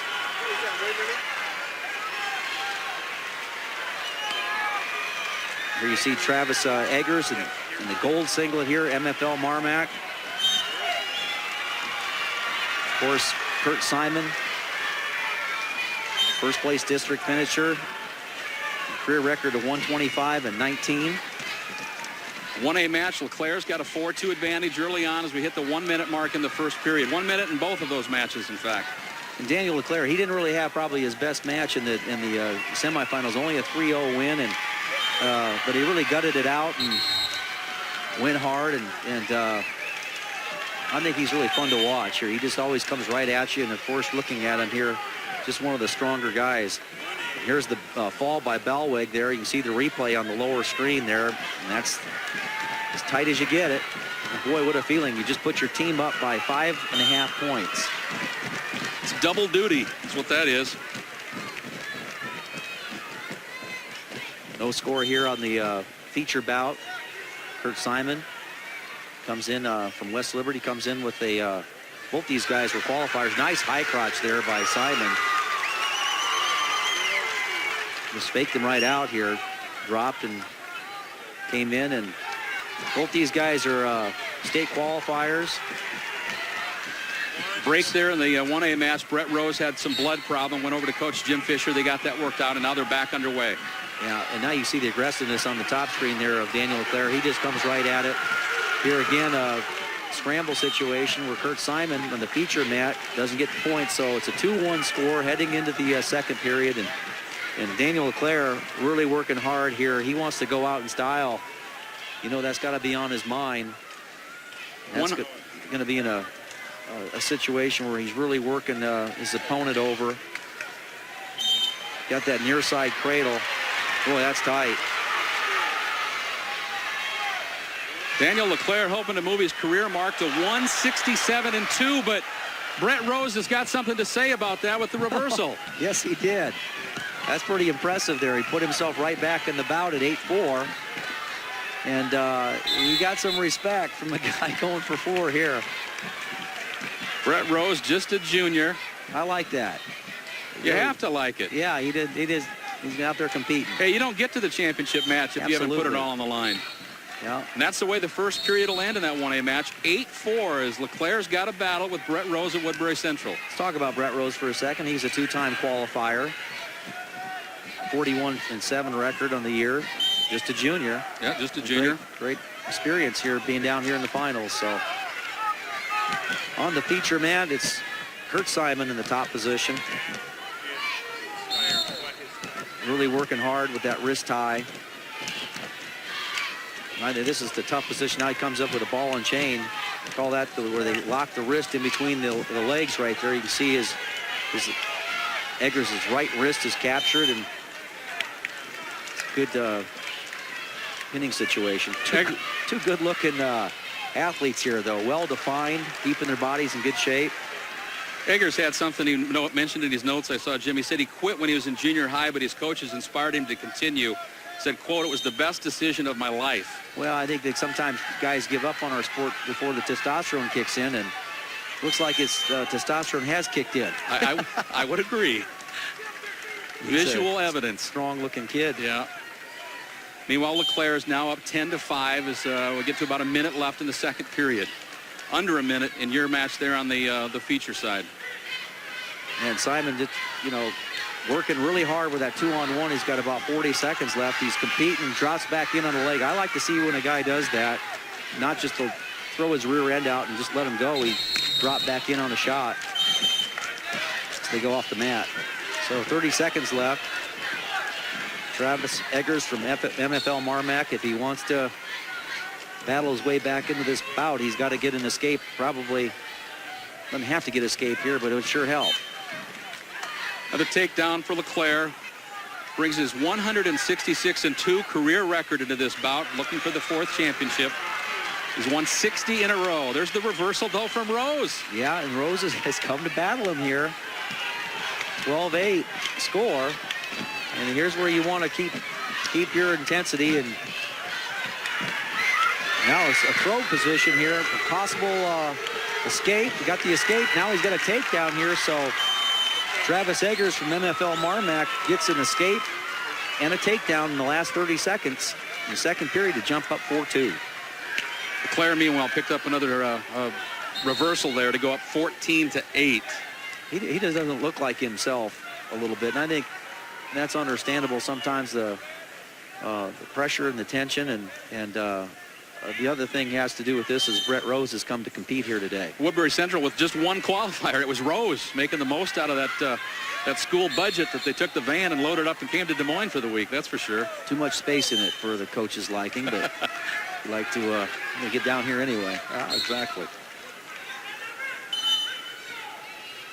Just underway, third period, both matches that you're watching. I really think this is going to be a fun finish here in the Simon Eggers match. 4-3. Simon shows a lot of ability here on the shots, but he hasn't been able to get him off because he's having to do too much hand fighting here. There's the free shot. Now he comes at him a couple times. Now he have to work his short offense, but Eggers matches it with a shot of his own, and you like to see that. Nice counter shot. Neither guy is backing away. But the battle here, I think, is if Simon in the blue singlet here can get his wrist free long enough to be able to take those shots when he's in close. There's an Aaron far leg, kept his wrist free. But he came off of the leg and went up for the throw, and it just wasn't there. You need to be thinking just 2 points here and not the big move. I mean, it'll take if it's there, but I think, you know, two's the preferable way to go. And now you see his wrist being tied up. Just under 1 minute in that match now. Yeah. Shot. Eggers doing a nice job of making Simon work in a position he's not comfortable with. He just got warned for stalling, and that's just because he's given up a little ground. But now he shoots in low, and this will be the match right here. Both guys working hard, and that's 2 points. You know, I've seen that called a number of different ways during the course of the tournament, but I think you have to give the benefit of the doubt to Eggers there, and he responded from that stall warning and came right back after Simon. And it's always better to win it your way, win it going away with points. And now he'll try to keep Simon down here with just a second. He's got a stall warning against him. Meanwhile, in the 1A match, Daniel LeClaire has done what only 14 Iowans have ever done. He's a 4-time state champion. Daniel LeClaire, Northland Troy Mills. Isn't that outstanding here? Congratulations to him. And Simon and Eggers are done with their bout here. You see Eggers winning the championship. And 8-3, Eggers wins it. And very few people get standing ovations in this venue. Whitcomb, Waverly Shellrock, and the Class 3A 135-pound state champion from Iowa City City High, Zach McRae. Back to the mat with the 145-pound matches right after this.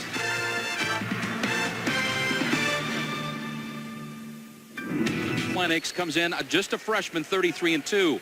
In the bottom right is your 3A match. Brad Lower of Burlington, the sophomores, 31-2. Marcus Hollingshead is a senior at 29-5. That sets up this bracket, and for the first time in a while, we don't have a defending champion on the mat, Jim. We don't, but we also have a match that's our feature match here. Justin Kerber from Emmetsburg. He's battling for the team title here against Centerville. So with Emmetsburg situation, but Justin, of course, is the son of 4-time state champion Jeff Kerber, Emmetsburg. And here's a great throw, and he gets a 2-point takedown. So set this up team-wise. If he wins this match, he'll give his team 4 points, and they'll jump out to a 1.5 lead over Centerville for the team title. You mentioned his dad, Jeff Kerber, the champion from 76 to 79. Back then, he was only the second ever. Now there's 14 in the books. Yeah, but 15, excuse me. Not to take away from what, in my memory, it was one of the biggest because it was the first modern day guy. Of course, Bob Steenledge was the first guy to do it, and back there was 62. a huge span between, you know, the champions. Of course, there's more classes than there were back then, but which add a little bit to that. But what a day that was when Jeff won his 4th. 1962, Steenledge was the first to do it, and as I mentioned, Jeff did it in 79. But we got trouble on the 1A mat.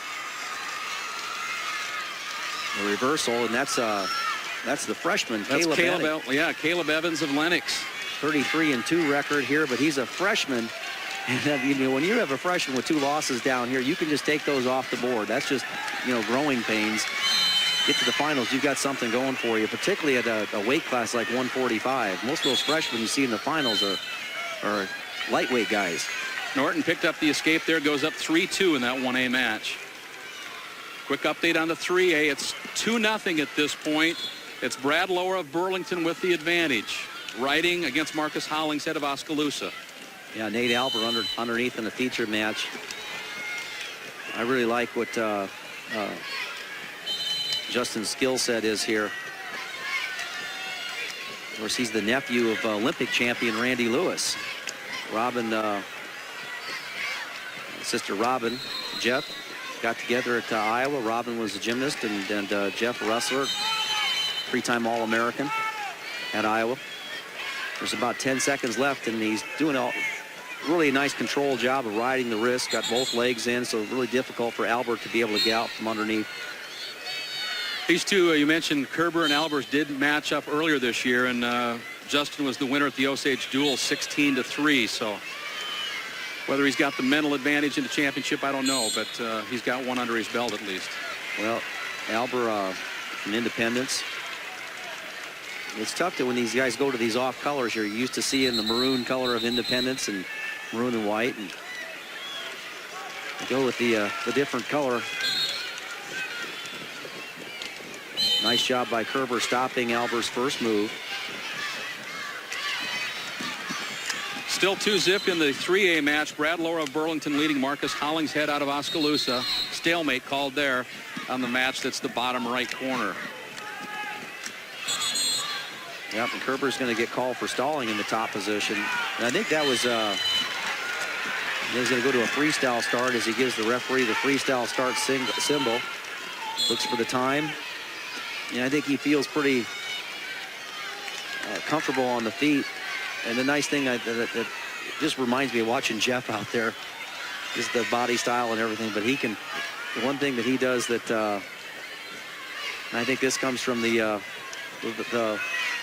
mother's lineage. I was just going to say, you're going to talk about his hips in the Yeah. gymnastics, aren't you? Yeah, I have. Hips, the gymnastics, the throwing of his uncle. He's got that along with the controlled patience of Jeff's shots, and nice combination. But, you know, they don't give them away down here, and it doesn't make any difference what your lineage is here. You've got to go out there and get one of your own. Mitch Norton in the 1A match looking to find a cradle there, perhaps. He's up 6-2 late in the second period. We were really close to the Kerber family when we were growing up, and we talk about all these fellas have wrestled in the kid wrestling level, but John Kerber, Justin's grandfather here, was really one of the pioneers. Oh, nice throw. You can see him set that up beautifully. Albert's going to do a nice job of fighting off that, but really working hard. 30 seconds in the second period there in 2A. I was mentioning his uncle, or his grandfather, John Kerber, one of the pioneers as far as kid wrestling goes. I mean, we used to go up there for workouts. We were in junior high, and he really got that, helped get that program going. But I asked him, he says, will you mind if I call you the godfather of little kids wrestling? He said, no, not at all. That garage got a lot of use, didn't it? Yeah, it did.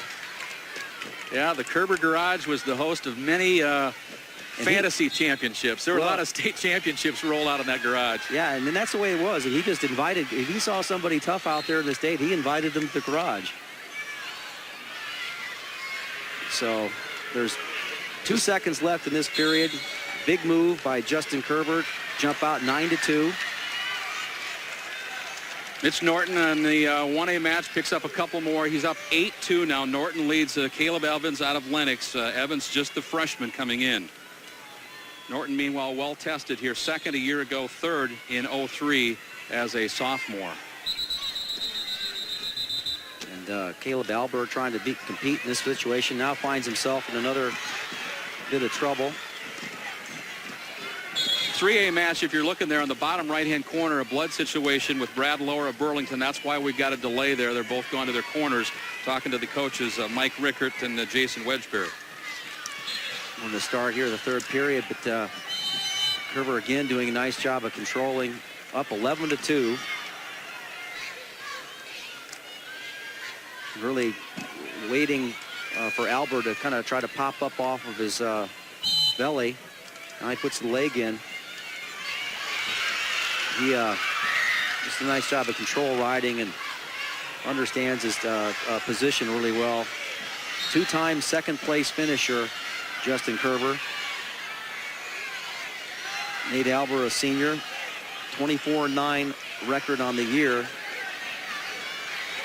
And really did a nice job to get to this point in the tournament.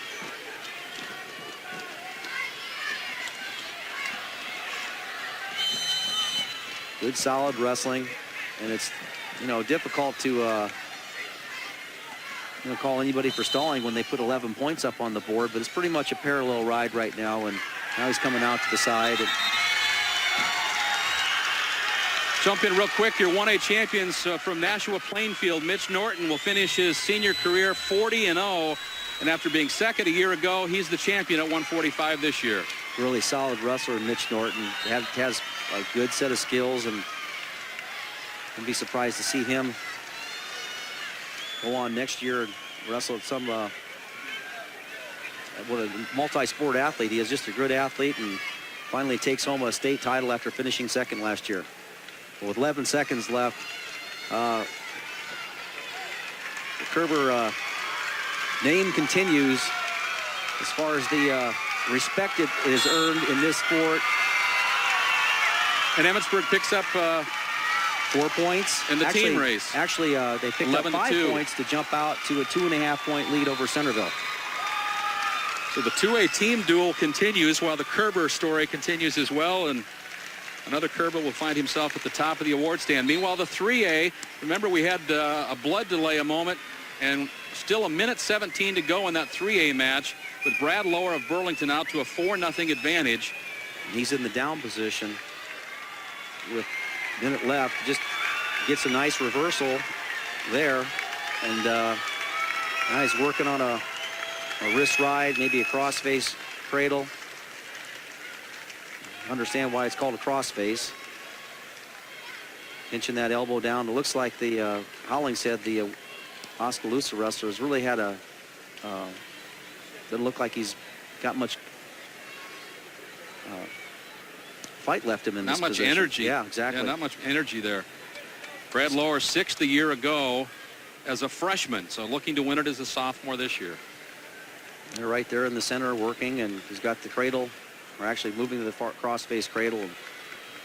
Again, you're up 6-0. You'd like to get the fall here, but the referee saw the same thing that we did, that Hollingshead was not moving underneath, and sometimes nerves take a toll here, Tim. Just the warm-ups and everything, you feel out of place, and it's not that these guys aren't in condition. It's just it's awful tough out there. Hollingshead didn't have to work much either. He won a couple of quick pins in the early batches, and Brad Lower will be your champion at 3A at 145 pounds. The sophomore wraps up the year 32-2.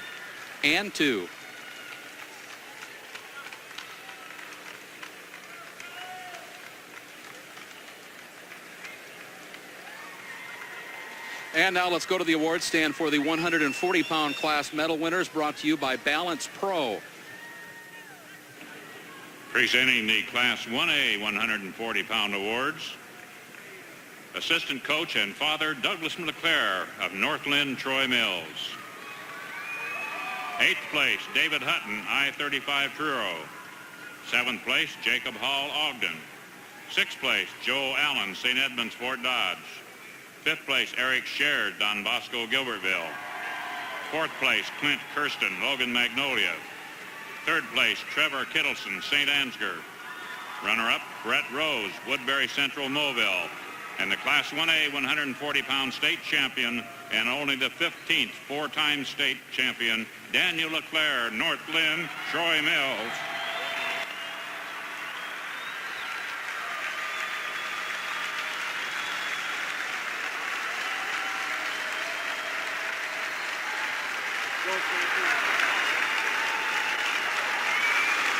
Back with more awards right after this.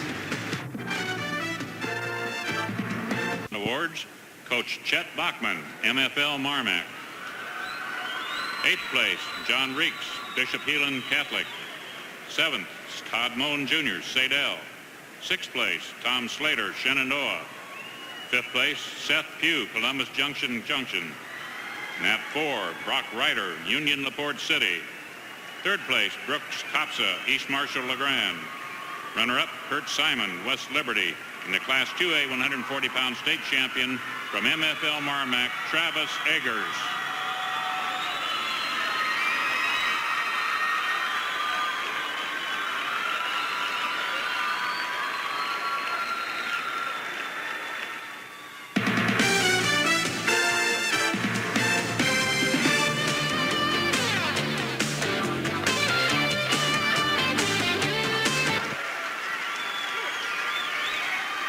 And coming up next, the 152-pound matches after this from your local stations.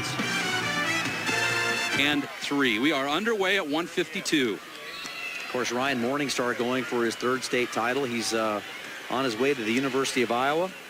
And Joe Verschoor never wrestled Morningstar before, but see, good athlete.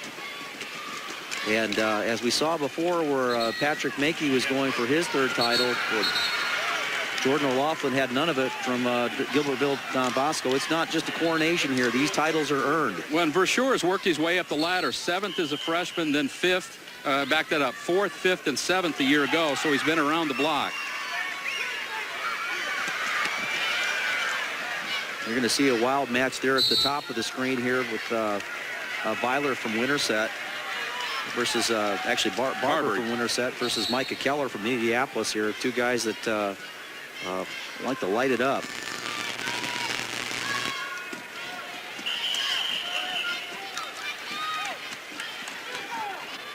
Scoreless across the board, not a score in any of these matches at 152. Well, I don't think that's going to be the case long here in this 2A match. These guys will go at it. There's a nice single leg attempt by Morningstar, and Verschoor moving to the edge of the mat, and he makes one of the tougher, they're just a tough situation where you bring both of your heels. Morningstar wanted to get to that far ankle, and when you dive to get off the mat, you bring both of your ankles together. That makes it easy to finish the technique. So seen a lot of good wrestlers lose out in that position, so Morningstar picks up the 2. You mentioned Jeff and Justin Kerber, of course, Ryan's dad, Scott, a 4-time champ as well, from 77 to 80. He was the 3rd ever to pick up 4 championships here at Dutz Auditorium. Yeah, and he also serves as an assistant coach for the Lisbon coaching staff. Head coach Brian Hall. Been at Lisbon for 2 years, and the program that has a rich tradition of winning titles, and Morningstar following through on the tradition that his dad helped make. We'll take some blood time on the 2A match. Billy Lewis, I think, is going to, or excuse me, the Winterset wrestler Calvin Barber is going to have some blood wiped off. In that 3A match, though, it's Billy Lewis of Bettendorf out in front, 2-0 in front of Mike Stamp of Lewis Central.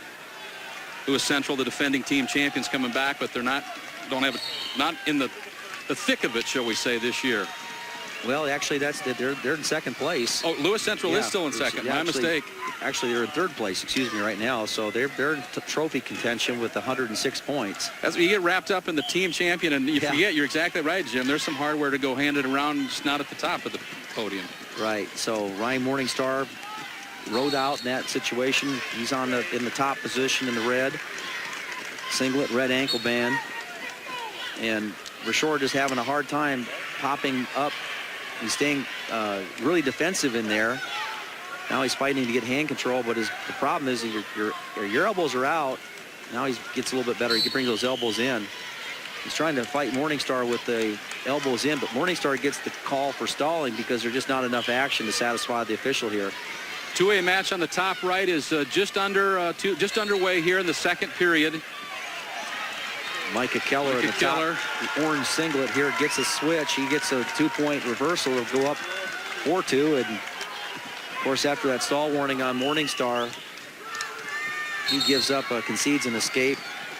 So Verschoor getting on the scoreboard, trailing 2-1.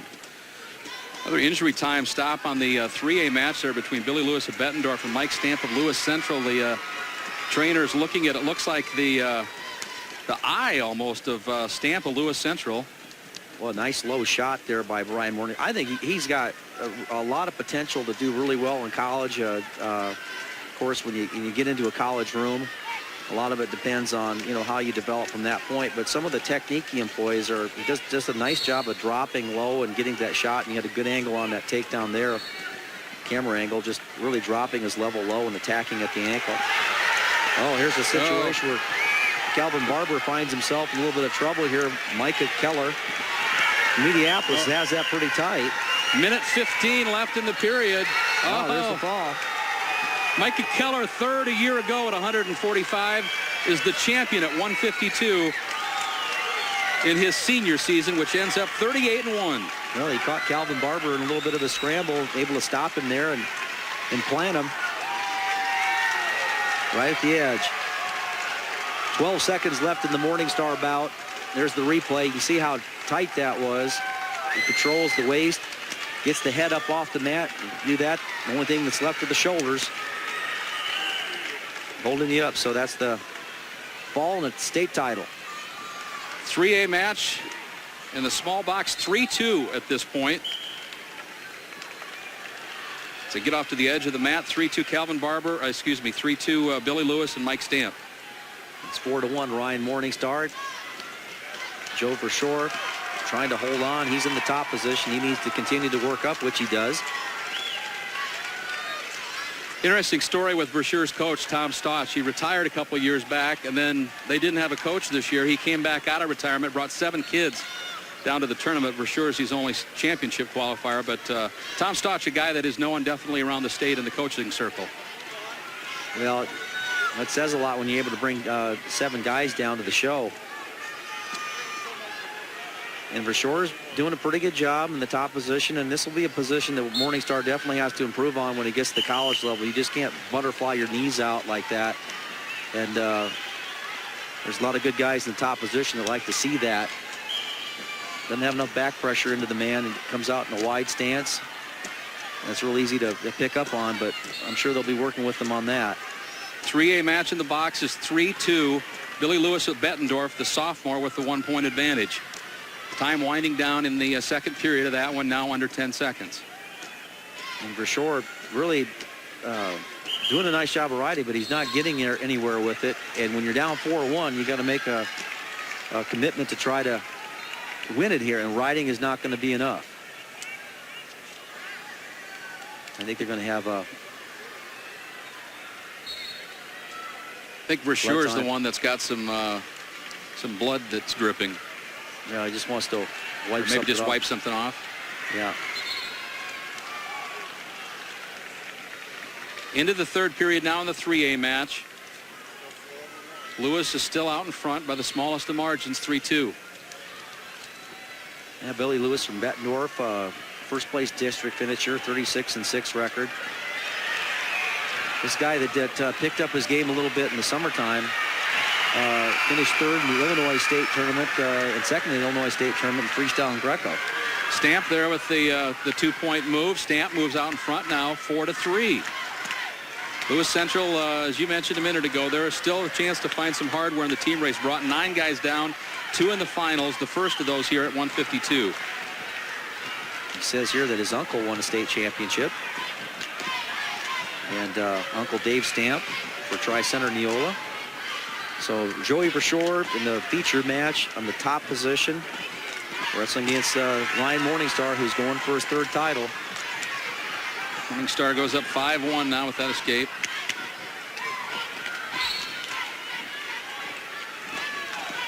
Nice and low shot. He just looks like he almost could have wrestled for Oklahoma State the way he goes after those low shots.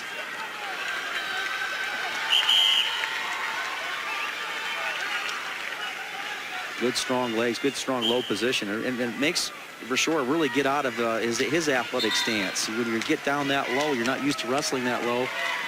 You kind of bend over a little bit at the back, and then you're carrying too much weight in your toes because you know he's going to come. And there's 3 titles. 3 titles for Ryan Morningstar, champion in 03 and 04. Last year he won the 152 bout 5-4. He wins a bit easier today, 5-1 to pick up his 3rd title. And the 3A championship goes to under a minute, still a 1-point margin. Mike Stamp of Lewis Central, the junior, out in front of Billy Lewis, the sophomore from Bettendorf. Stamp was 4th here at the tournament a year ago. And Stamp in the top position here with the lead. 45 seconds left, as you can see in the graphics there. Now an escape by Lewis, so it's all tied up, 4-4, 37 seconds left. Who's going to go for here on their feet? Plenty of time. Scored. Lewis in the yellow singlet, green ankle bands. We'll go back to the center with 22 left. We haven't had an overtime match in the championship bouts yet. Maybe this is it. Yeah, it looks the way the pace is slowed down with these guys. That could be the case. Nobody's gambling at this point, it doesn't look like. Yeah, and they're basically pretty much both straight on, ear to ear. And you can feel everything that your opponent's going to do, and he can feel everything you're going to do. It's like two deer that have their horns locked up. You know, you get not much of an opportunity to get your offense off. And indeed, we'll go to the extra period. Go to the extra period. Both these guys, 160-pounders and 52-pounders. There's a double leg attempt by Stamp. He's coming in hard, went for the trip. He went for the trip instead of continuing to run. Now Lewis. Trying to grab the knee there. Yeah, Lewis moving around to the side. Now does the head whip to the other side. You can tell they're just a little tired. A little slipping around out there. Not the explosiveness that we might have seen earlier in the match or even earlier in the week. Yeah. 35 seconds left. Who's going to go for it here? And then what they'll do is that whoever has his decision to go down, and if they don't score here, will be the guy who scored first. His first offensive point scored will have their choice. 20 seconds left in the overtime. Well, he baited him on that. He caught him off guard. Stamp gets the 2. Stamp puts his team in a good shape here. That's 4 points for Lewis Central. They'll go up to 110 points. And Lewis Central will come back with another finalist at the next weight at 160. But it's Mike Stamp, the champion in 3A at 152. Fourth 1 year ago. He climbs the ladder and is the champion as a junior, wrapping up his career 43-3. And now let's go to the award stand for the 145-pound weight class. Medal winners brought to you by Mid-American Energy. Class 1A 145-pound awards. Coach Al Frost of Nashua Plainfield. 8th place, Richie Steffen, Kingsley Pearson. 7th place, Cody Madison, Tri-County Thornburg. 6th place, Travis Strasser, Audubon. 5th place, Nick LeClaire, Northland Troy Mills. 4th place, Curtis Hinkle, Logan Magnolia. 3rd place, Corey Ferguson, Montezuma. Runner-up, Caleb Evans, Lennox. And the Class 1A 145-pound state champion from Nashua Plainfield, Mitch Norton.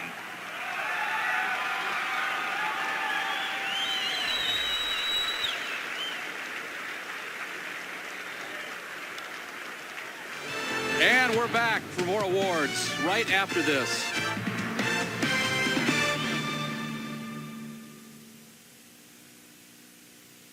Iowa. I have 2 brothers. My father is a farmer and my mother teaches English. I'm ranked #1 in my class. I'm involved in contest speech, plays in musicals, play the alto saxophone.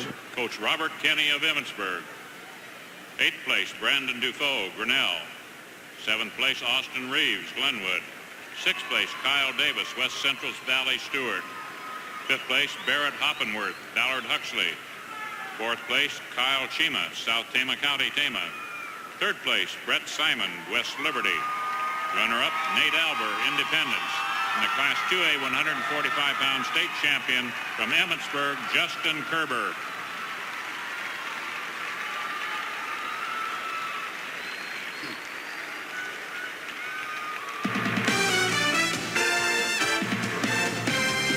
The Thompson Sports exclusive statewide telecast of the 2005 Iowa High School State Rep. Runner-up, Marcus Hollingshead, Oskaloosa. And the Class 3A 145-pound champion from Burlington, Brad Lauer.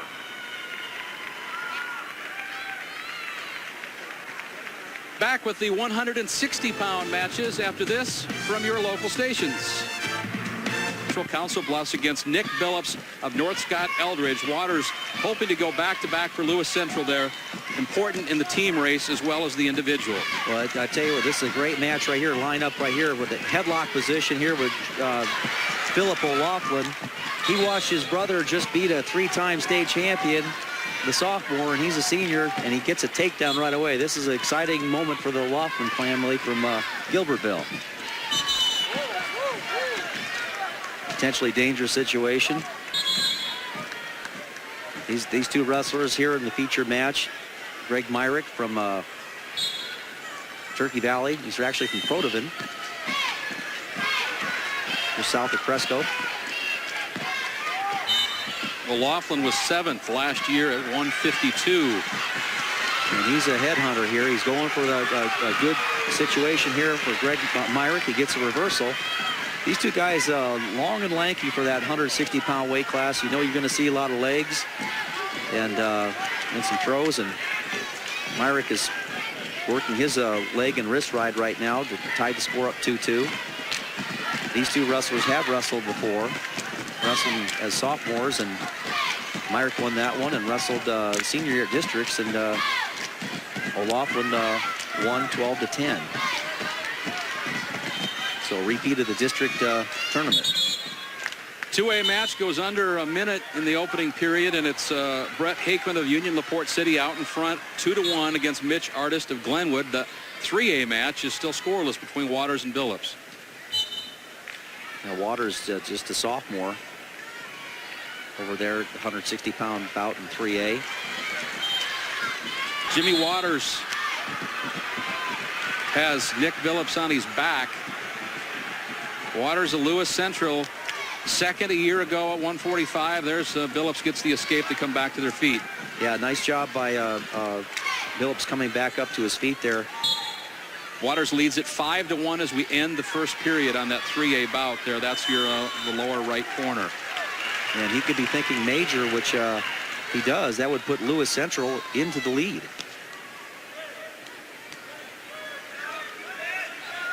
You know, they're at 110 team points right now versus Waverly Shell Rocks 113. So that would vault Lewis Central into the lead. Great team race here in 3A. 2A match tied up at 2. Now a minute 30 left in the second period between Artist and Hakeman. Myrick, Turkey Valley, Jackson Junction.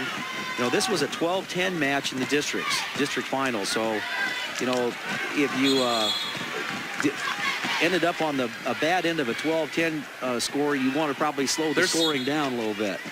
And then riding O'Laughlin here is just what the doctor ordered as far as Myrick's concerned. Coaches are probably very happy with his position right now in this bout. Still 2-2 on the 2A bout. A minute left now in the second period. Mitch Artist of Glenwood and Brett Hakeman of Union LaPorte City. Artist was 7th 2 years ago, 4th last year. Both these gentlemen well tested. Hakeman has been to the state meet every year he's been in high school. Last year he was 3rd at 152. So this one is between a couple of seasoned veterans in that 2A bout. Again, Myrick not having a difficult time tying him up, and comes in with a kind of a waist ride. O'Laughlin having a difficult time getting any back pressure. Now he has to fight off crossbody. Now he's looking for something wild here. If he keeps his head up, the guy who keeps his head up will win this scramble. And it was O'Laughlin. What I mean by that, he keeps the head off the mat. That means the hips go down, and you're in the best position athletically. So that's a reversal. Pretty key. It looked like Myrick was gaining a little bit of momentum there in the match, keeping O'Laughlin down. Oh, big time throw over here. Union LaPorte City's Brett Hakeman, as time winds down in the second period, gets the 2-point move. Oh my gosh, I could feel that from here. Oh, my feet thundered, Jim. We're right in front of him, and I felt it too. I've doing this for a number of years. I've never felt a throw like that from 20 feet away on concrete. Holy moly, he just locked him up, and away they went to the mat. Here's a replay of it. You'll see it coming up. Got the head. Whoa. Oh, boom. That's the way the second period ends. 4-2. 4-2. Hakeman, Union LaPorte City out in front of Mitch Artist of Glenwood. That's a lot to come back from. Just the impact of that throw. Now O'Laughlin in a slow-paced match with the lead. And we set it up earlier here. He's watched his brother win a title, and that happened to me once. And sometimes you're more into your brother's match, and you got to remember. You got some business of your own. Yeah, you got to stop cheerleading and go back to getting ready for your bout. There's O'Laughlin. A bit of a scramble there. But it is awful exciting, and that's what it's all about, making memories here on Saturday night. Quick note, the 3A match, the bottom right is Waters of Lewis Central. Out in front, 6-1. Important not only in that match, but the team race as well for Lewis Central. And just like that, Artist comes back and gets 2 on the edge of the mat against Hakeman in our 2A match. We're tied at 4-4. Minute 13 left in the final period. Yeah, nice job there by Artis, kind of shaking off the effects of the headlock off the mat, but just the physical effects of it, getting the reversal. Now in the third period here, you start O'Laughlin getting a little high. He's getting a little high, but he does a nice job of settling back. He puts the leg in, laces the leg back. He's gotten it in a little deep, but he's got the wrist tied up, and now he's looking for a side tilt. Loses the wrist. Boy, that wrist is your safety belt there, Tim. You want to let that go. Under a minute now in the 2A match, still tied 4-4. Boy, these guys are going there's at the it. escape, though. There's the escape, though, for Hakeman. Brett Hakeman up now 5-4 with 40 seconds to go. Yeah, who's going to pull the trigger here to get the shot off? Upper right-hand corner, 5-4 bout. O'Laughlin in the top position. Now a throw, and Hakeman ends up on top. Collects 2 more points. Jump out 7-4. And now on the feature match, O'Laughlin trying to join his brother with the state title. 40 seconds left in that bout. 4-2 lead. And I tell you what, this is dangerous stuff here. Riding with the legs with 30 seconds left, it's either reversal or ride him. There's no escape. He could afford to give up an escape here, right, and be okay. But when you put those legs in, normally you don't give up escapes. It's reversals. But he's not gonna worry about that. He's just gonna do it like he knows it. Artis picks up the escape at the 2A match, but he's going to run out of time, and it's a Brett Hakeman of Union LaPorte City, a 7-5 winner in the 2A championship. Nice ankle ride by O'Laughlin. He comes back, puts the leg in. After that, celebration time for Hakeman. Hakeman up into the arms of Coach Pat Hogan. Holy cow, you didn't see that on TV, but there was just a cheerleader that went about 3 stories in the air from some throw. Boy, I tell you what, it's flying everywhere. Yeah. O'Loughlin's going to win it, Jim. 4-2, he hangs on. How about that? That's wonderful for him and his family. Boy, what a night for the O'Loughlin family. Yeah, and I'm assuming they're brothers. Yeah, they are. Yep, they are. Yep, they are. And just quietly on the 3A match, we haven't hardly had a chance to talk about it, but Jimmy Waters is quietly working his way to a 6-2 decision over there. That's the way it's going to finish up, as Jimmy Waters will win the 3A 160-pound match. And what that does for the team title then, is that allows Lewis Central to move up on Waverly Shell Rock by 1 point. Holy cow. So 2 and 3 at the start of the round are now 1 and 2. And now to the award stand for the 152-pound weight class medal winners, brought to you by Balance Pro.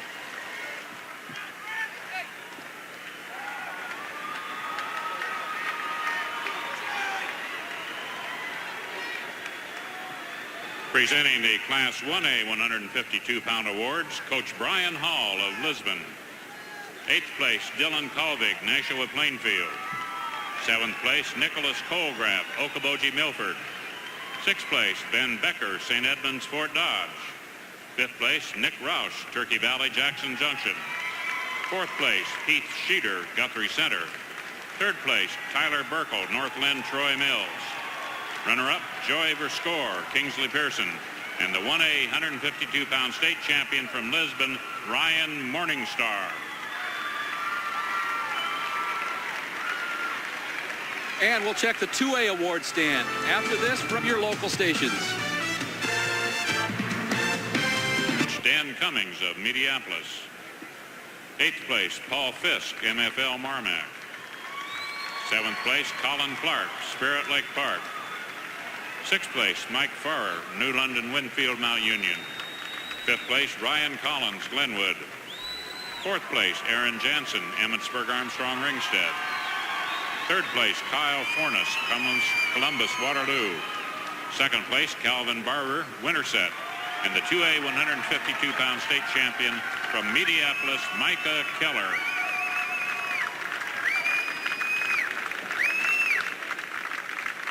For Hy-Vee, here's Matt Side reporter B.J. Shaven with a very happy 140-pound champion. That's right. Daniel Leclerc 4 years ago won his first state championship. Now he won his 4th in a row. Daniel, when did you believe that you could win 4 state championships?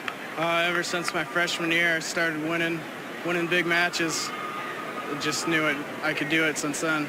And now he's ready to take it up to the next level, which will be attending Virginia Tech. And Daniel, how exciting was it to get that 4th championship tonight? It was awesome. I mean, everybody was expecting it. I had big weight on my shoulders. Now it's off. I feel great. Well, congratulations, Daniel LeClaire, a 4-time state champion. Let's go to the 3A award stand. Presenting the Class 3A 152-pound awards, Assistant Coach Trevor Carrott of Lewis Central.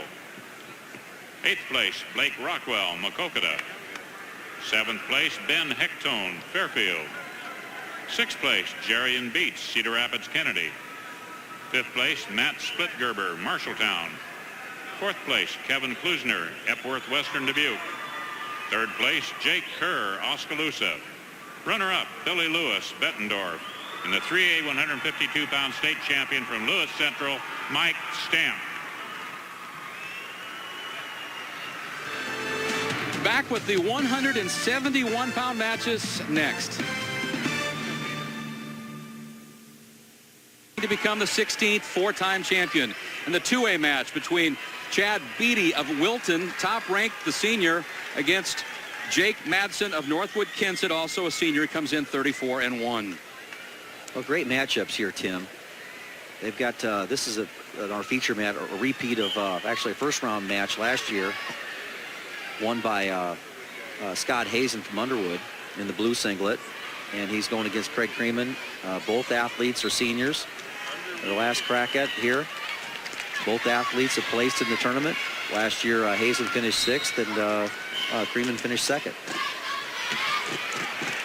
I'll keep an eye on Jay Borchell, the 3-time champion in 3A, and Chad Beatty, the 2A match over there, the champion last year at 171 in Class 1A.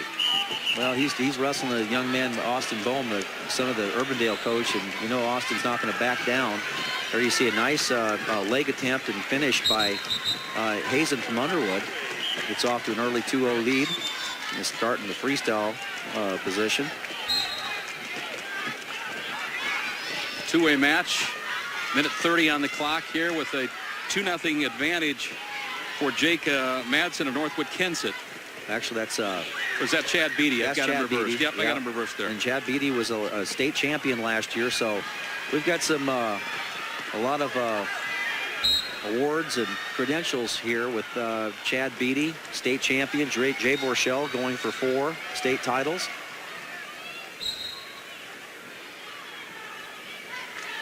Again, one of those weight classes. I've been impressed with Hazen throughout the course of the tournament here in the blue singlet, but one of those weight classes where you'd like to see him, you know, keep one mat out and come back in an hour. Let's see what you can do again. You know, these guys that go for it, too, yeah, you know they would. Nobody would back down from that offer. Yeah. And there you see Jay Borchell. He has the legs in, and turning Austin Bohm gets off to a 5-0 lead. And he's an amazing story from just the, he started as a 103-pounder. Then goes to like 140-something. Then he's 152. Now he's 171. He's learned most of his wrestling as a small guy. And I think it's really been to his advantage, but just a hammer on top. He's battled bronchitis all this week, too. Not exactly something you want to have happen when you get to the big barn either. Yeah, I could see that. But his desire and talent level, and, you know, you come out tonight, you got nothing left to hold back. And I think you could kind of saw that from Dan LeClaire. He kind of talked about that in his interview. He was wrestling with some pressure out there today. Yeah. He said all week, I mean. You hear everybody talking about it. It's hard to ignore it and get yourself in your own little world there, I guess. Borchell, of course, another of those kids that Tom Brands has managed to pluck from the state of Iowa. He'll go to Virginia Tech next year.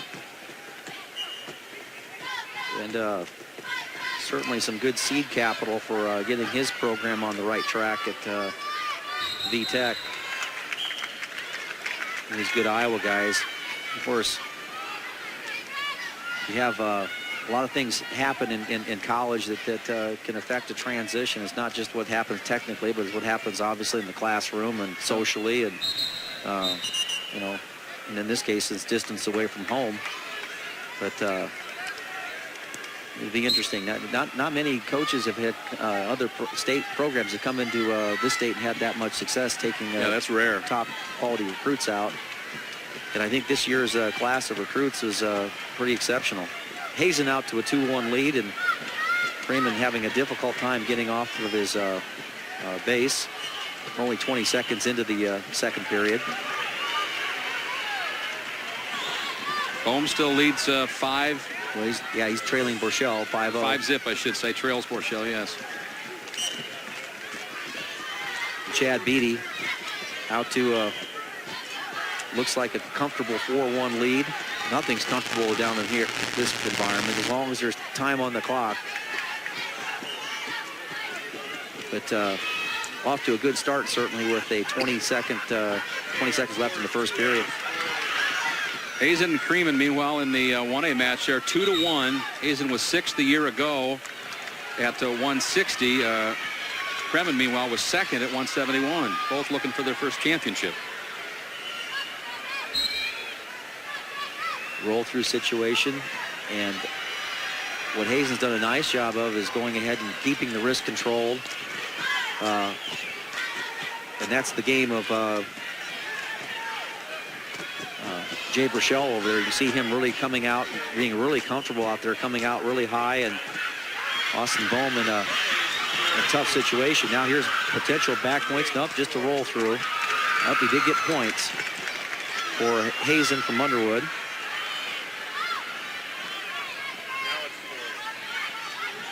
Borchell really a hard worker there, going for his title, really a hammer on top, and I think that's going to serve him well when he gets to the next level. Well, Borchell's numbers speak for himself. You know, 162-1 in his career. He's won 125 in a row, if I did my math right, and nearly 100 pins in his career. There's no hiding just how good the young man is. Yeah, and every summer he's growing, and so he's doing summer wrestling, and your wrestling guys could probably, again, every summer he's probably had to wrestle guys a couple weight classes higher, because he's gone from 103 as a freshman to 171. That's a pretty big jump. 68 pounds, I think, if I did my math right. Yeah, and it's all muscle, too.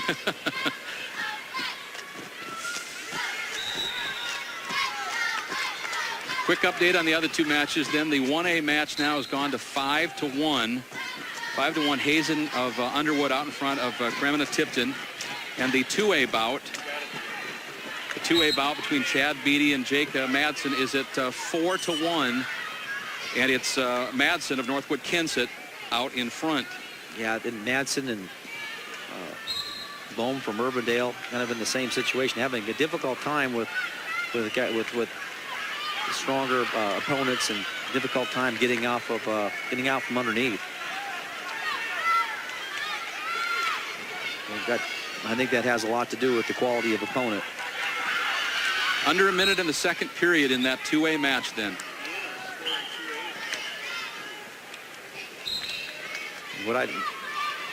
Bright yellow singlet, Chad Beatty, state champion. He's fun to watch when he gets in on a shot. He's not in a position to do that here right now, but when he gets in on a shot, he just runs it. Goes hard. And you see here Scott Hazen in the blue singlet on the feature match is kind of taking these little half shots. They're not really, he feels comfortable that Kremen's going to have a difficult time trying to score off that, so they're not really, seems to be shots to score, but they're just little half shots, and sometimes you get yourself in trouble with that. There's Beatty with 2 more over in the 2A match to go up 6-2 now. And he's looking, with only 13 seconds left, it's possible he could get a fall here. Now it's tight. Very tight. Madsen doing a nice job of fighting off and getting his belt buckle back to the mat. Shoulders followed and got out of that. Borchell's methodically worked his way to a 10-0 advantage now. Yeah, this is really an impressive performance by Borchell, because Austin Bohm has had really a nice tournament, 35-5 on the year. He was a state freestyle champion himself. 11th grader. Pretty good football player, as I'm sure all these guys are at this level, play football. Bohm, the Bohm workout room gets a good go between the boys and the dad. And there's a quick decision on the 1A match. We've got our champion, Scott Hazen of Underwood. 6th a year ago, gets the championship at 171 this year. 7-1 the final before the fall.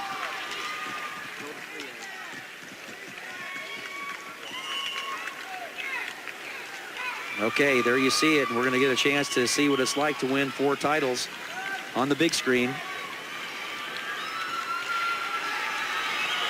Very impressive 12-1 decision, and here we go again. Another standing ovation, yeah.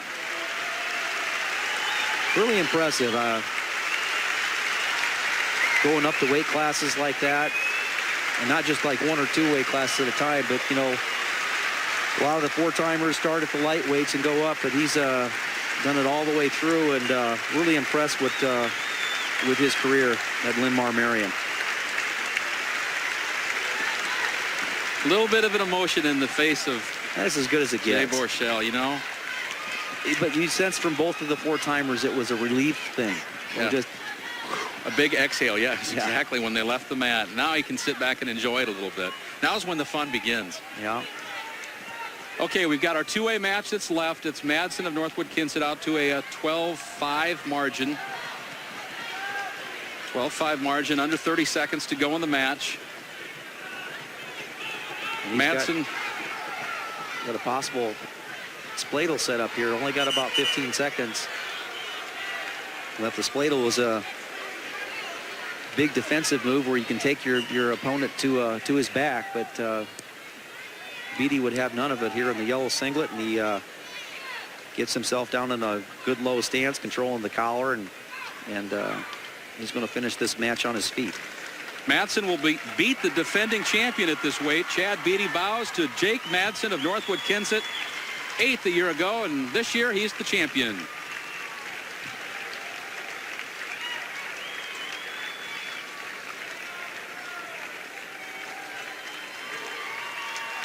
Well, if you had one of those arms, you'd now be let's strong. go to the award stand for the 160-pound weight class medal winners, brought to you by the FS Seed. Presenting the Class 1A 160-pound awards, Assistant Coach Mike Schwab of Don Bosco. 8th place, Clark Mickles, Logan Magnolia. 7th place, Tony Orsted, Griswold. 6th place, Corey Disher, Alta. 5th place, Adam Martinson, Regina, Iowa City. 4th place, Andy Cunningham, Durant. 3rd place, Justin Heimer, Norris Springs, Rock Falls. Runner-up, Greg Myrick, Turkey Valley, Jackson Junction. And the Class 1A 160-pound state champion from Don Bosco, Phil O'Loughlin.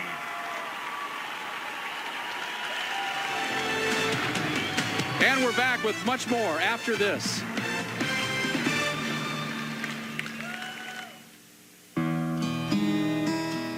Why do so many people consistently choose Wellmark Blue Cross Blue Shield for their health insurance? Place, Josh Sandal, Spirit Lake Park. 4th place, Brian Grotus, Assumption Davenport. 3rd place, Steve Crozier, MFL Marmac. Runner-up, Mitch Artis, Glenwood. And the 2A 160-pound state champion from Union LaPorte City, Brett Hakeman. Now here's B.J. Shaven with a Hy-Vee-sponsored new Hall of Fame honoree. Well, thank you very much. We're now joined by Jerry Ray. Jerry, you got into the Hall of Fame as a wrestler, as a coach, and as an official. How does it feel? Well, it's a pretty awesome feeling just to be in this place, but I just am honored and privileged to be here to represent the people that made wrestling a success in the 70s and 80s in Mason City, and there are just so many people. You know, it takes a village to grow a wrestler or a wrestling program, and I could never enumerate all the people that made it go, but I just would love to share that honor with them. All right, congratulations, Jerry. Let's take a look now at the Class 3A standings. We got ourselves quite a race right now as Council Bluffs Lewis Central, your team leader with 114 team points. Then Waverly Shell Rock is second. Iowa City West is third. Then Iowa City, City High, and Urbandale. Waverly Shell Rock, you got to watch their next wrestler coming up. Let's now go to the 3A award stand. Presenting the Class 3A 160-pound awards, Assistant Coach Gabe Tardivi of Lewis Central. 8th place, Phil Harm, Council Bluffs, Abe Lincoln. 7th place, Wade Welcher, West Delaware, Manchester. 6th place, Ryan Lavin, Cedar Rapids, Kennedy. 5th place, Joe DuPont, Dubuque, Hempstead. 4th place, Tyler Linkelman, Oskaloosa. 3rd place, Riley Linder, Fort Dodge. Runner-up, Nick Billups, North Scott Eldridge. And the 3A 160-pound state champion from Lewis Central, Jimmy Waters.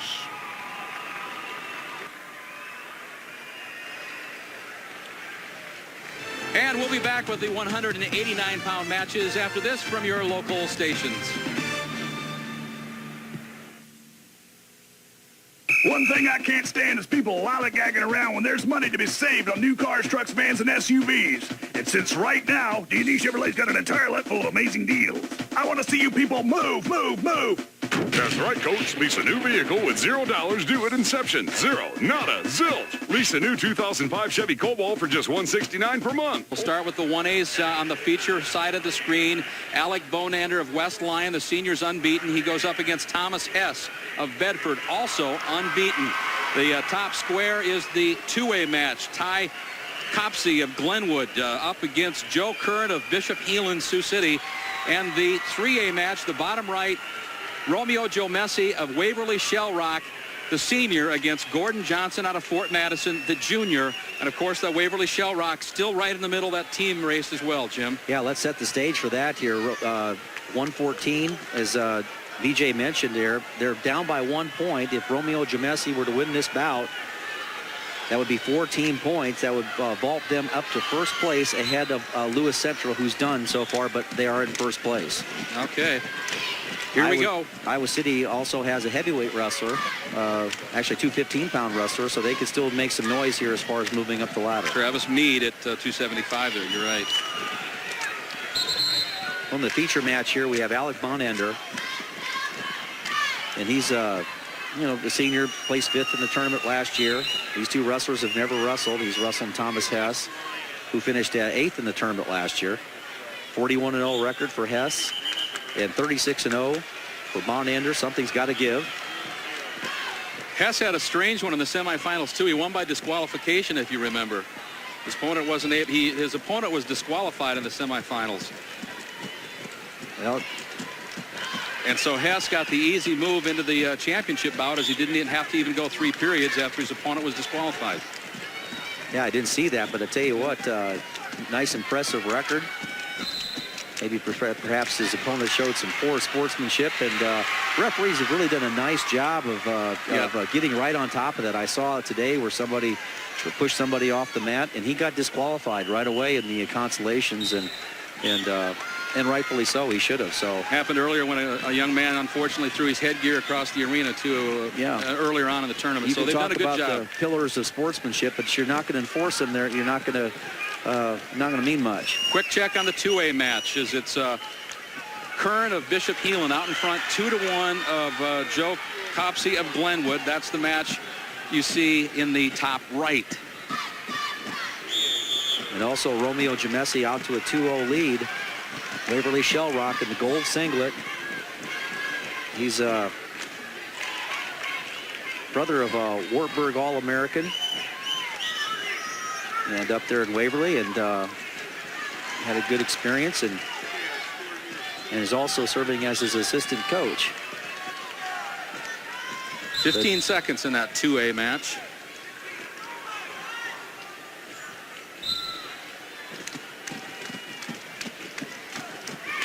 Bonander from West Lyon Inwood, really an aggressive wrestler.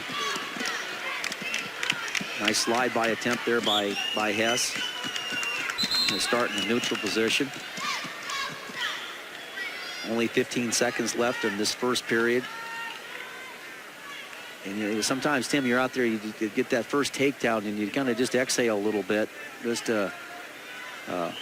I just know I did. I just felt good getting that first takedown, and you're out cruising. That doesn't mean you're going to win the match or anything like that, but it's a good predictor. Step in the right direction, and you're into the match. Yeah. 2A match has gone to the second period now, just underway. Curran still 2-1. Now it goes to 3-1 as Curran gets the escape to start the second period. It's still 2-zip in that 3A match. Joe Messi's still out in front as they go to the second period. Yeah, and actually Joe Curran's, his hometown is Elk Point, South Dakota. Goes to school at the Catholic school there, Bishop Heelan. First team All-State football linebacker. Third, Heelan was a 3A team at last year's tournament, and this year a 2A club. So Curran was a 5th as a 3A wrestler. He's looking to be a champion in the 2A division. Yep, and then Alec Bonander here in the blue singlet, royal blue singlet. Black trim, was a 3rd team All-State football player, all-academic All-State football player. I think he's 4.0 student, if I remember right. And it keeps busy. Joe Messi now in the 3A match is up 3-0 early in that second period, and he's quite a story as well, Jim. I mean, you talk about a physique on a kid, and I've been told that he does not work that hard in the weight room. Well, yeah. It's hard to believe that when you look at him, but it's what a physique. Yeah, he's probably one of the more explosive guys you're going to see down here in any year. But, you know, came to the sport fairly late, didn't do a lot of mat wrestling, and that's been his downfall. You know, last year in the tournament as a junior, he didn't really do very well in the underneath position, but he also got started late. I mean, he only had 3 matches, and when that happens, your timing's not down. I've seen a huge amount of improvement from him in the down position. Got a little blood timeout here in the feature match. Wiped Bonander off from West Lyon. Now they're back at it. Look at that drive-through double leg here on the bottom screen. That's just beautiful. Lot of leg work after contact. That was just a beautiful shot.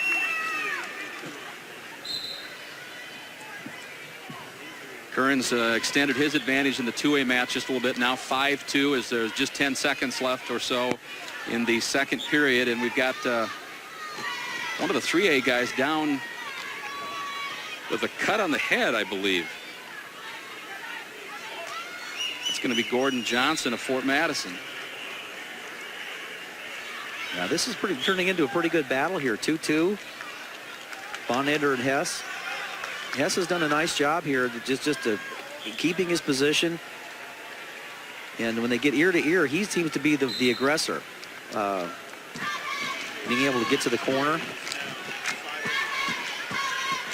Now underway in the third period in the 2A match. Just underway. Curran still clinging to that 5-3 advantage. Right. Nice double leg attempt there by Hess, and that was big. I mentioned that he just seemed to have a little bit more comfort in that ear-to-ear position than Bonander did.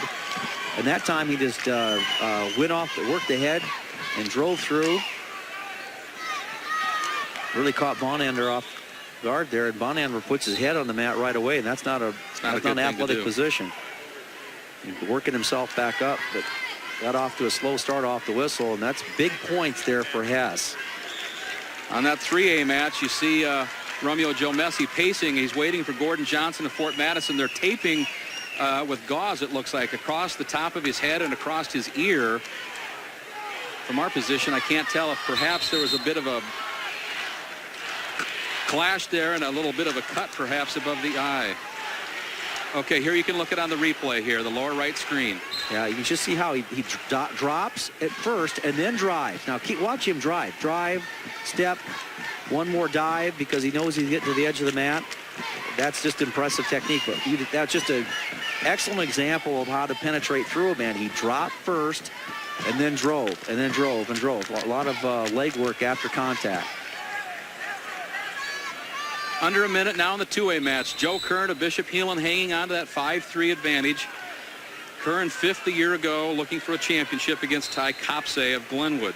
Yeah, when getting back to that double leg, if you're the best athlete, all right, you want to get on your feet on the railroad tracks and his feet on the railroad tracks, and you drop and you just take it. That's just a freight train double. You know, we saw a lot of good athletes use that over the years. Eric Volker comes to mind. One of the big guys that had a beautiful double leg. Kevin Jackson, Olympic champion. That freight train double. Joe Messi starts in the top position, up 5-0. Boy, that'd be big for Waverly here to see him finish this off. He would basically come pretty close to making it very difficult for, well, Lewis Central couldn't catch him, and that would basically clinch the title. So huge match. The feature match there in 1A, under a minute 30 now. Hess with a slight advantage over Bonander of West Lyon. Riding hard.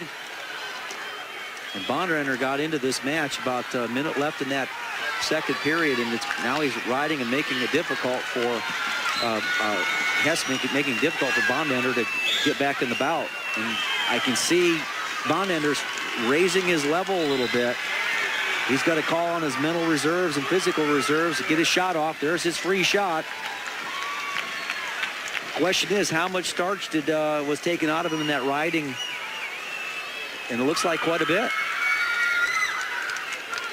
Situation. Well, there's the 2 points. So kind of an upset brewing here with Thomas Hess from Bedford.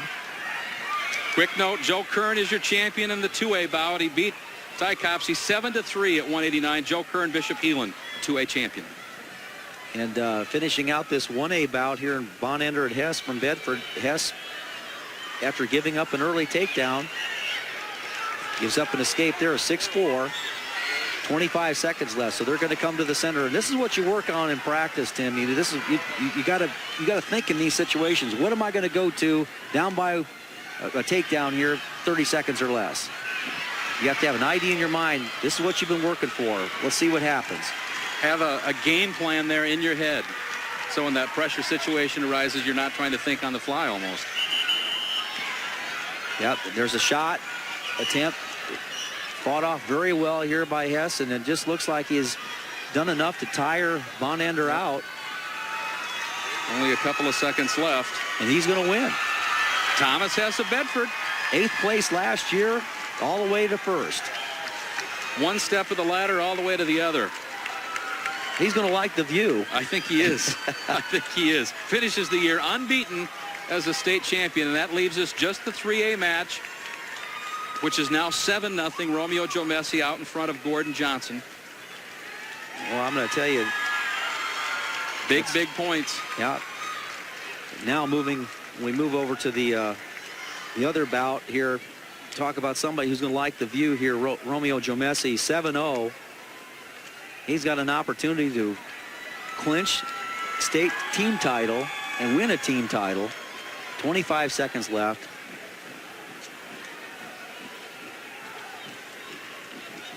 Really improved over last year. I think getting the bouts in, of course, helped, but saw him improve in the down position, and Waverly crowd chanting.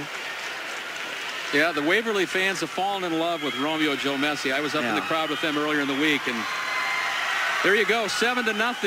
Yeah, and Romeo's going to enjoy this view. He'll be on somebody's shoulders in no time. Clinching the state title.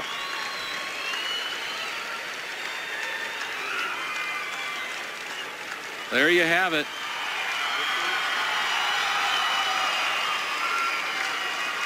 And coming up, we'll go to the award stand for the Mid-American Awards.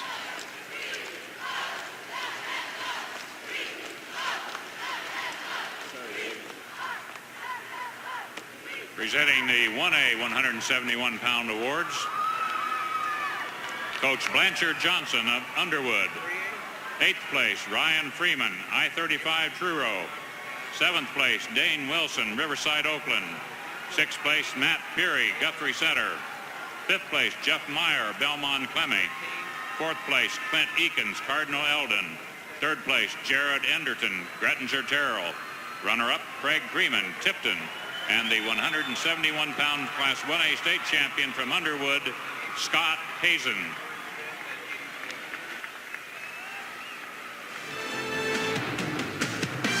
Back after this.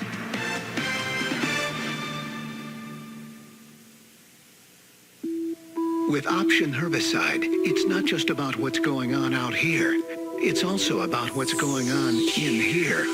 Because with its exclusive Safener technology, Option helps your core. And sometimes we get hurt. Who gets 15-pound matches. The feature matchup on the left, the 3A bout. Jesse Smith of Southeast Polk, the seniors unbeaten. Wes Lane of Waterloo West comes in at 28-3. The 1A match in the top right, Darren Kreiner of South Winneshiek and Rory Miller out of Riverside, Oakland. In the 2A match at the bottom there, Adam Kinney out of Emmitsburg. The senior goes against Ben Lehman of Independence.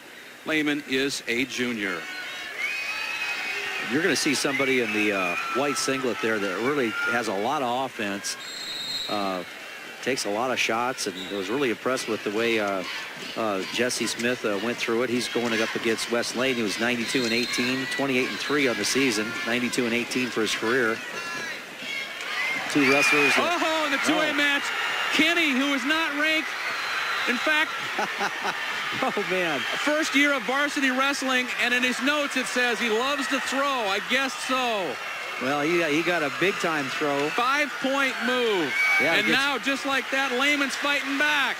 Yeah. Ben Lehman is a 42-0 record last season. And now 2 more for Kenny. He gets the reversal. Oh, wow. 7. And they go off the mat, and the officials have to do a little adding and subtracting. Holy here. cow. They got a replay. Here's a replay for you in the bottom right. The big throw. Reaches, and now he goes for it. Now, this is a guy, I mean, I don't know how many losses he has on the year, but 10 losses on the year. 34 and 10. And he's in the show, and he knows it's not important what you do. Just do it like you know it. It's his first year of varsity wrestling. That's right. And he's had a whale of a tournament, too. He won 2-1 in overtime in his opening bout, and then the semis had to go to sudden death and reversed his kid to stay alive. Holy cow. Well, Emmitsburg has already clinched the team title, but you'd have to say they weren't counting on a huge amount of points here from Adam Kenny. He comes out there and really gets it going. Adam Kenny, the son of Coach Bob Kenny. Holy cow. Okay, let's try to get you update on the rest of the matches. The 3A match still scoreless. That's Jesse Smith and Wes Lane on the big picture. And your 1As, Darren Kreiner, South Winneshiek, and Roy Miller, Riverside, also scoreless. Seconds to remain in the first period.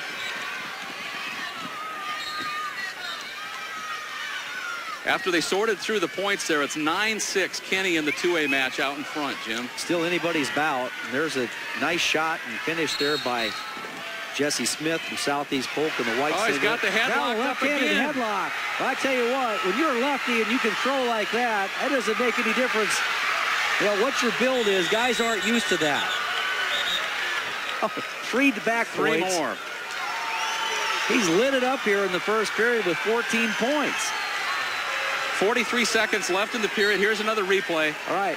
See what he's doing. Left-handed headlock. Guys just aren't used to that.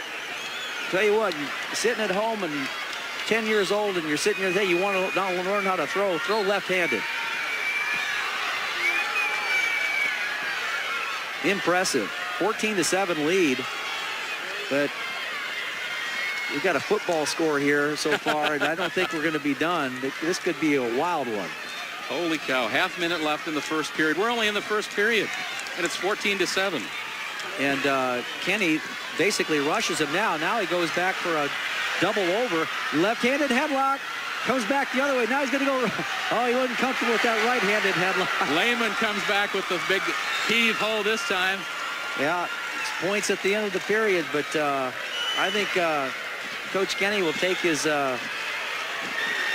23 points scored in that period. Unbelievable. 14-9 as we go to the second. Quick update then. The 3A match is 2-0. 2-0 with Jesse Smith of Southeast Polk out in front. The 1A match is at 2-1. 2-1 with Rory Miller of Riverside, Oakland out in front of Darren Kreiner of South Winneshiek.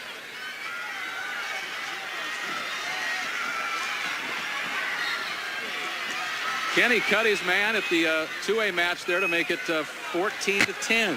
So they'll start on their feet now. Holy cow, which one's coming next? Yeah, and that's tell you what, now you see that Lehman is going through his shots.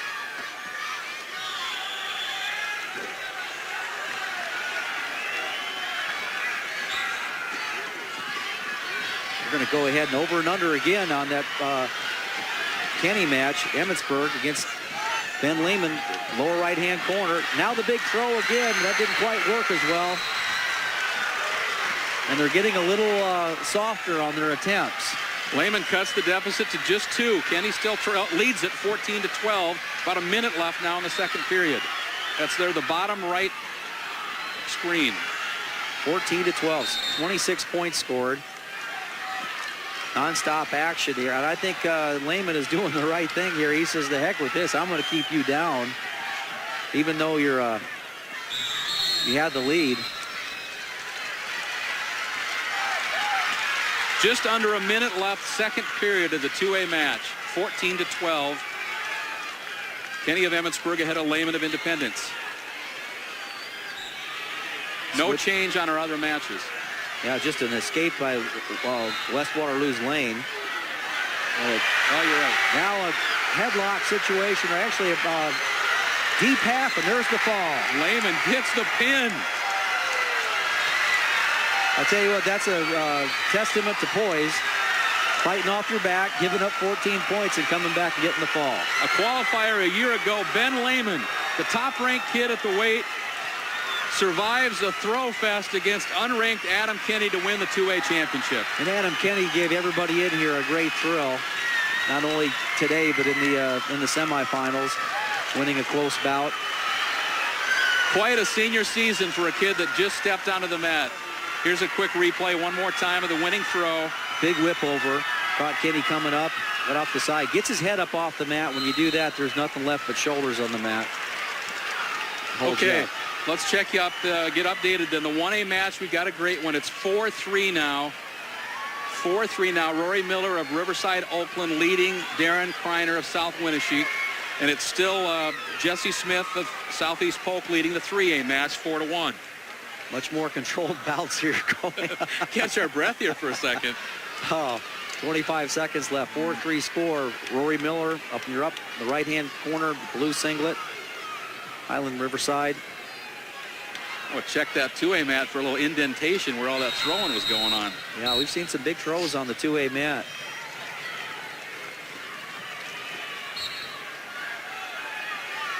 .13 seconds left here in the 1A match. It's a 1-point battle. Kreiner, guy's behind. Here he comes. He goes with his shot. He's going to be able to come up with it. Miller fights him off pretty well. Runs off to the side. Collects the title. Just like that. Darren Kreiner, unranked coming into the championships. Started as a 7th grader only because his friends were doing it. But Rory Miller, my mistake. Thanks, Jim. My mistake. Rory Miller, Riverside, Oakland, wins led throughout that match. There's the replay, how he fights him off at the end. And then in our feature bout, 11 seconds left. It's been all Jesse Smith. He's been pretty darn tough with that wrist ride. Got takedowns when he needed them. Finishes off an undefeated season. Finished 4th last year. Finishes his season 36-0 in a state title.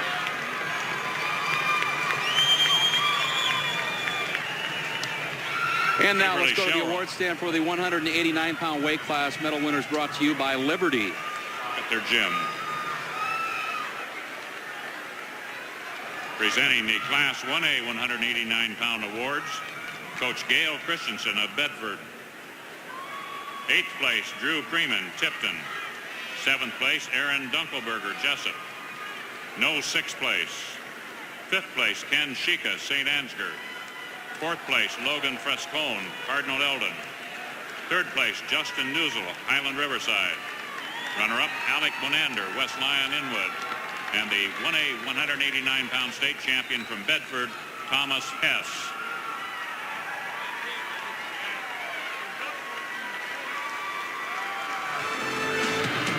Back with the 2A awards right after this.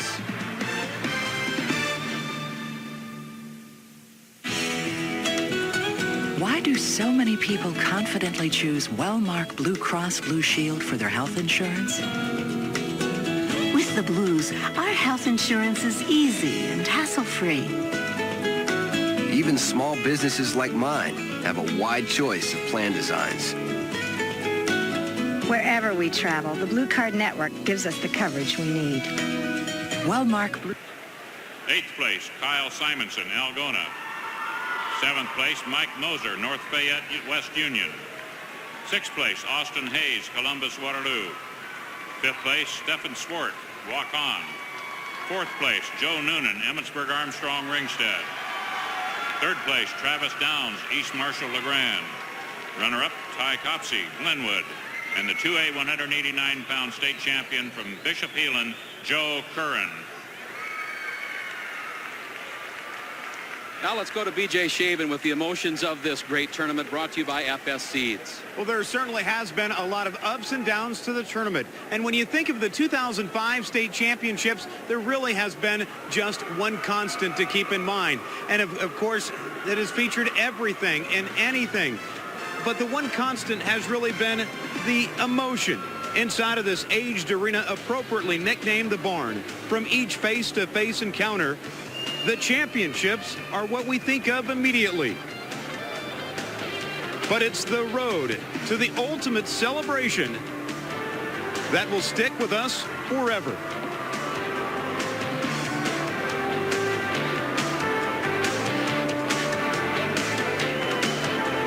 Now let's take a look at what's going to be happening with the 3A awards as they're on the stand right now.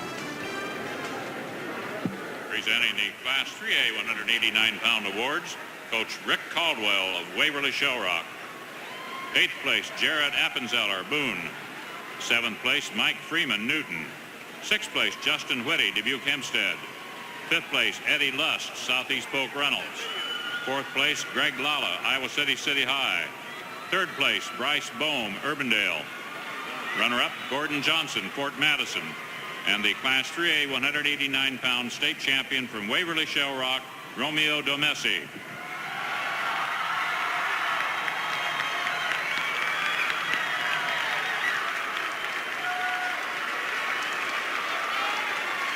The 275-pounders are waiting in the wings. We'll have them next. It all started when I went to find my favorite spot remover, and it had been discontinued. I was going to... Of Algona, the senior, and Mike Zimmerly of Independence, also a senior. The top right is your 1A match. Adam Lyons out of Central Decatur Lion, and Reed Muxfeld of Logan Magnolia, a pair of seniors. The 3A bout, meanwhile, Blake Rowland of Cedar Rapids, Washington, against Travis Mead out of Iowa City West. Both those young men in their senior season. Last go here at the state championships. Last go, last set of matches here in the barn, and you see two guys coming out right away. Big throwing. Jordan Limbaugh here, the wrestler from Algona. He's got a bear hub locked up, and he's going up against Mike Zimmerly, a big-time athlete here. He ends up, he's a first-team All-State football player. Says he likes to wrestle in college, and he's got very, very good skills, I think. Picks up a takedown here to jump out 2-0 here. He's got a 42-0 record coming into this bout. And Jordan Limbaugh probably had one of the better tournaments so far. He beat Tyler Blum, the returning champion at 215, now at heavyweight, who's the Iowa recruit. Iowa football recruit. Yeah, very good athlete. Beat him, in fact, pinned him in that first period of that match, if I remember right. Yeah, just kind of caught him off of a low shot, but had a really nice tournament. He has only 2 losses on the year, so he's done a good job of competing in here, and that's why we're seeing him on the feature mat. We just thought this was a heck of a matchup. You look down in the lower part of the screen, that's a big match also here for the team implications. Travis Mead, the gold singlet from Iowa City West against Blake Rowland from Cedar Rapids, Washington. If he moves ahead here, he could help, if Mead wins, it could help Iowa City's West cause, possibly moving up the ladder a little bit, moving from 3rd to 2nd place.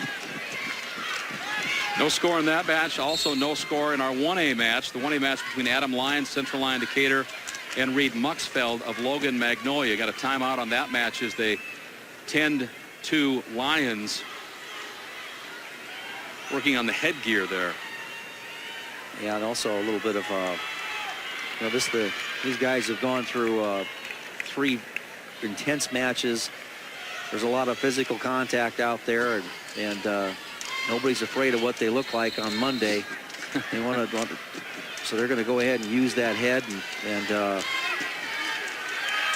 get a lot of battle scars after tournaments.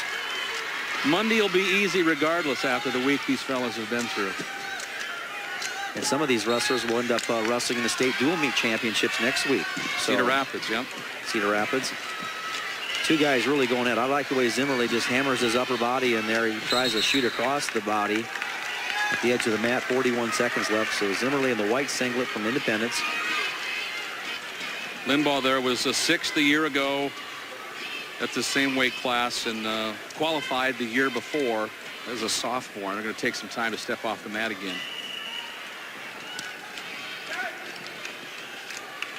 3A match. We've got a score now. Is it's 1-0. Yeah, that was it. We weren't really looking for a lot of probably scoring out of that match. This telecast is authorized under broadcast rights granted by the Iowa State High School Athletic Association to Thompson Sports Incorporated solely for the entertainment of our viewing audience.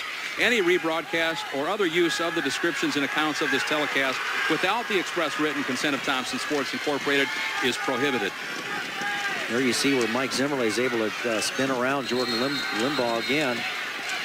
Gives a 4-1 lead. Gives up an escape. Right. The 3A match there on the lower right, it's Roland of Cedar Rapids, Washington with the 1-0 advantage over Meade of Iowa City West as they both wrestle from their feet. Well, and then Reed Muxfield from Logan Magnolia, the heavyweight. Been a big reason why Logan Magnolia is going to walk away with a team title. He's also a first-team second-team All-State football player. I always get a kick out of it when I'm sitting there watching some of these wrestlers and somebody like John Madden talks about how these football players that will also wrestle are difficult to get off their feet. You know, they just, I think going out for the sport and getting in competition environments like this is a heck of a lot better than sitting in a weight room all winter long and not doing anything but pumping iron. But you can pump iron also and be a heavyweight wrestler out here very easily. 2 cents worth. That's editorial comment from my partner here. It's well taken, though. I think you're exactly on the money. Not only the conditioning part, but the I look at a guy being like, part of a team. I look at a guy like Tyler Blum, and I'm sure the Iowa coaching staff knew about him, but here was a guy that was 8-man football player, but he was a state champion wrestler, and I'm sure that warranted some exposure. And you mentioned football. Both these guys in the 1A match, Jim. You mentioned Luxfeld talking about football. The Lions as well. He's going to play at Graceland next year, I think, if I mark my notes right there. Muxfield going to Iowa Central to play football. Time again, a break on the 2A match for Limbaugh of Algona, I believe. 4-3, about a minute left in the second period. And Limbaugh trails Zimmerly there. Time on the 3A match as well, with Roland still holding the slim margin over Travis Meade of Iowa City West. Well, you can see the left-handed underhook that Mike Zimmerly in the white singlet pushing Limbaugh around with that, and also what he uses to execute his shots off of is mainly his high crotch shot. It's a lot of weight. The thing I like about him, he's active. He's not soft with his ties. He has heavy hands. You're really trying to move the guy. I've been impressed with all the guys at the 189s, the 215s, the 275s, all of them. Physical fit specimens here. I think the blessing is that 215-pound weight class. What a great addition that is. The guys that maybe don't have a wrestling career ahead of them, but they want to keep their weight up for football. Yep. You can cut down from about 225 probably pretty healthily there, and that's a good football playing weight. So I see a lot of fullbacks and middle linebackers out there at 215. Exactly. 1A match still has a break as the Lions just can't keep his headgear on there. They've double taped it twice now. You can see it in the upper screen there. He leads it 1-0. Trying to get his headgear to stay on his head. We've had several breaks, not of no breaks with equipment and blood timeouts. Now you see Zimmerly coming up on a stand-up, but he has a 5-3 lead. That match is going to about 1:40 left in the third period. 3A match is also in the third period. About a minute, 30 seconds left in the 3A match. And we're tied at 1-1 between Roland and Meade. We're going to take another break there for blood time on Travis Meade, the Iowa City West wrestler. 1-1, deadlocked in the last match of the night on Class 3A.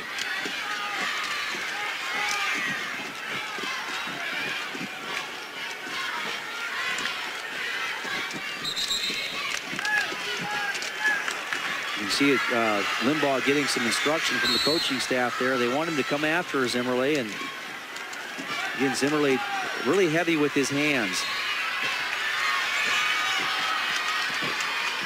He's gone away from shooting though, and with the lead though, that's probably wants to do something safe and maybe come to one leg as opposed to two.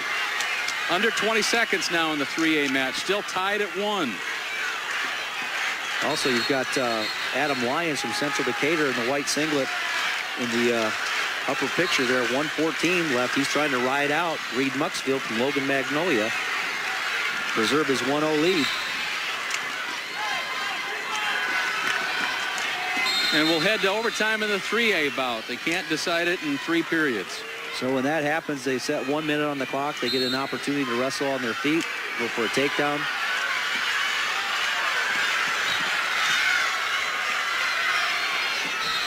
If that's not decided after 1 minute, they'll go to the first guy who scores gets a shot. Well, Limbaugh tried something there, and Zimmerly came back and caught him, huh? Well, but Zimmerly would basically just force the tie, kept his underhook, went to a bear hug, and Limbaugh went for desperation, and Zimmerly's going to walk away with a title.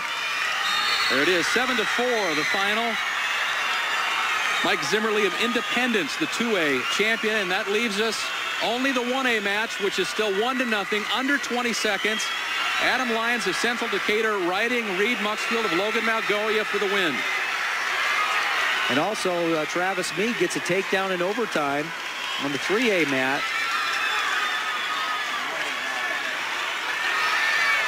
There he is, Travis Meade. Yep, and he gets a... This is when you get this... I guess we're going to have a ride-out situation here on the 1A match. So Adam Lyons is going to win it from Central Decatur. 1-0. 7th a year ago at this same weight class. Adam Lyons of Central Decatur climbs the ladder and is the champion in Class 1A this season. Well, I had to laugh there seeing Travis Meade. When you get to this big, you don't want the athletes jumping in your arms. The coaches jump in their arms. I've seen a couple. Oh no! Oh, call the chiropractor right now. Now let's go to the award stand for the 215-pound weight class medal winners. Brought to you by FS Seed.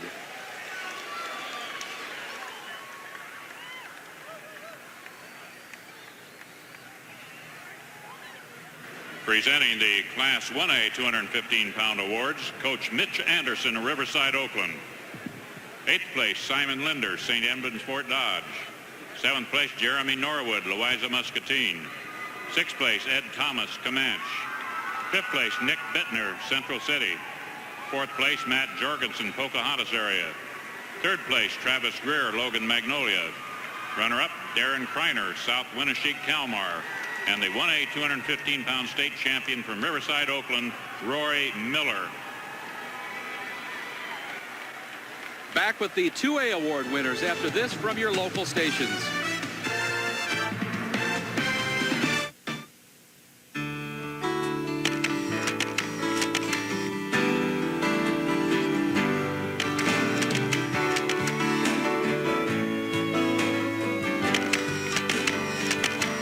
Don't let pain or injuries keep you from the life you love. From high school athletes to weekend warriors, more Quad City athletes put their trust in Team ORA. Call on Dr. Charles Castle or any of the 10 sports medicine specialists among our 22 skilled and caring physicians. ORA, excellent care, focused on you. I believe the buck stops here, especially when you see deals like these. During the final days of Furniture Row's President's Day Savings Event, you'll find savings that will stop you in your tracks. That's because for a limited time only, we're offering no payments and no interest for 2 years. Plus, get great prices backed by our 200% guaranteed lowest price pledge. Furniture Row Shopping Center, centered around you and saving you money during the final days of this. Fred Carter, Williamsburg. 6th place, Brady Punt, Sioux Center. 5th place, John McLaughlin, Sigourney, Kyoto. 4th place, Trent Harden, Van Buren, Keosauqua. 3rd place, Kyle Slifka, Cresco, Crestwood. And the runner-up, Adam Kennedy, Emmitsburg, Armstrong, Ringstead. The state champion 2A with 2:15, Ben Lehman, Independence. Now let's check in with B.J. Shaven with an FS Seeds report. He's got the state's 16th four-time champion. Yeah, there certainly is something hokey going on here at the State Wrestling Championships. Another Virginia Tech hokey recruit becomes a four-time state champion. And Jay, to say you wanted to get 4 championships in your high school career, well, that's a pretty high expectation to live up to. How does it feel to actually accomplish that feat? It just feels good right now. You know, all this work's paid off, all the blood, sweat, and tears over however many years I've been wrestling now. It just feels good to finally get here and get it done. Any one of the 4 that means more to you? Oh, not really. I mean, obviously this one, because it's 4th one, so. Well, congratulations on being a 4-time state champion. Thank you. Jay Borschel joining us. Let's find out what's happening on the 3A award stand. Presenting the Class 3A 215-pound awards, Coach Jason Christensen of Southeast Polk. 8th, Josh Keppel, Iowa City City High. 7th place, Eric Thompson, Waverly Shell Rock. 6th place, Greg Reckman, Bettendorf. 5th place, Adam Cassidy, Ankeny. 4th place, Taylor Mansfield, Decorah, North Winnebago. 3rd place, Nick Chandry, Urbandale. Runner-up, Wes Lane, Waterloo West. And the 3A 215-pound state champion from Southeast Polk Runnels, Jesse Smith.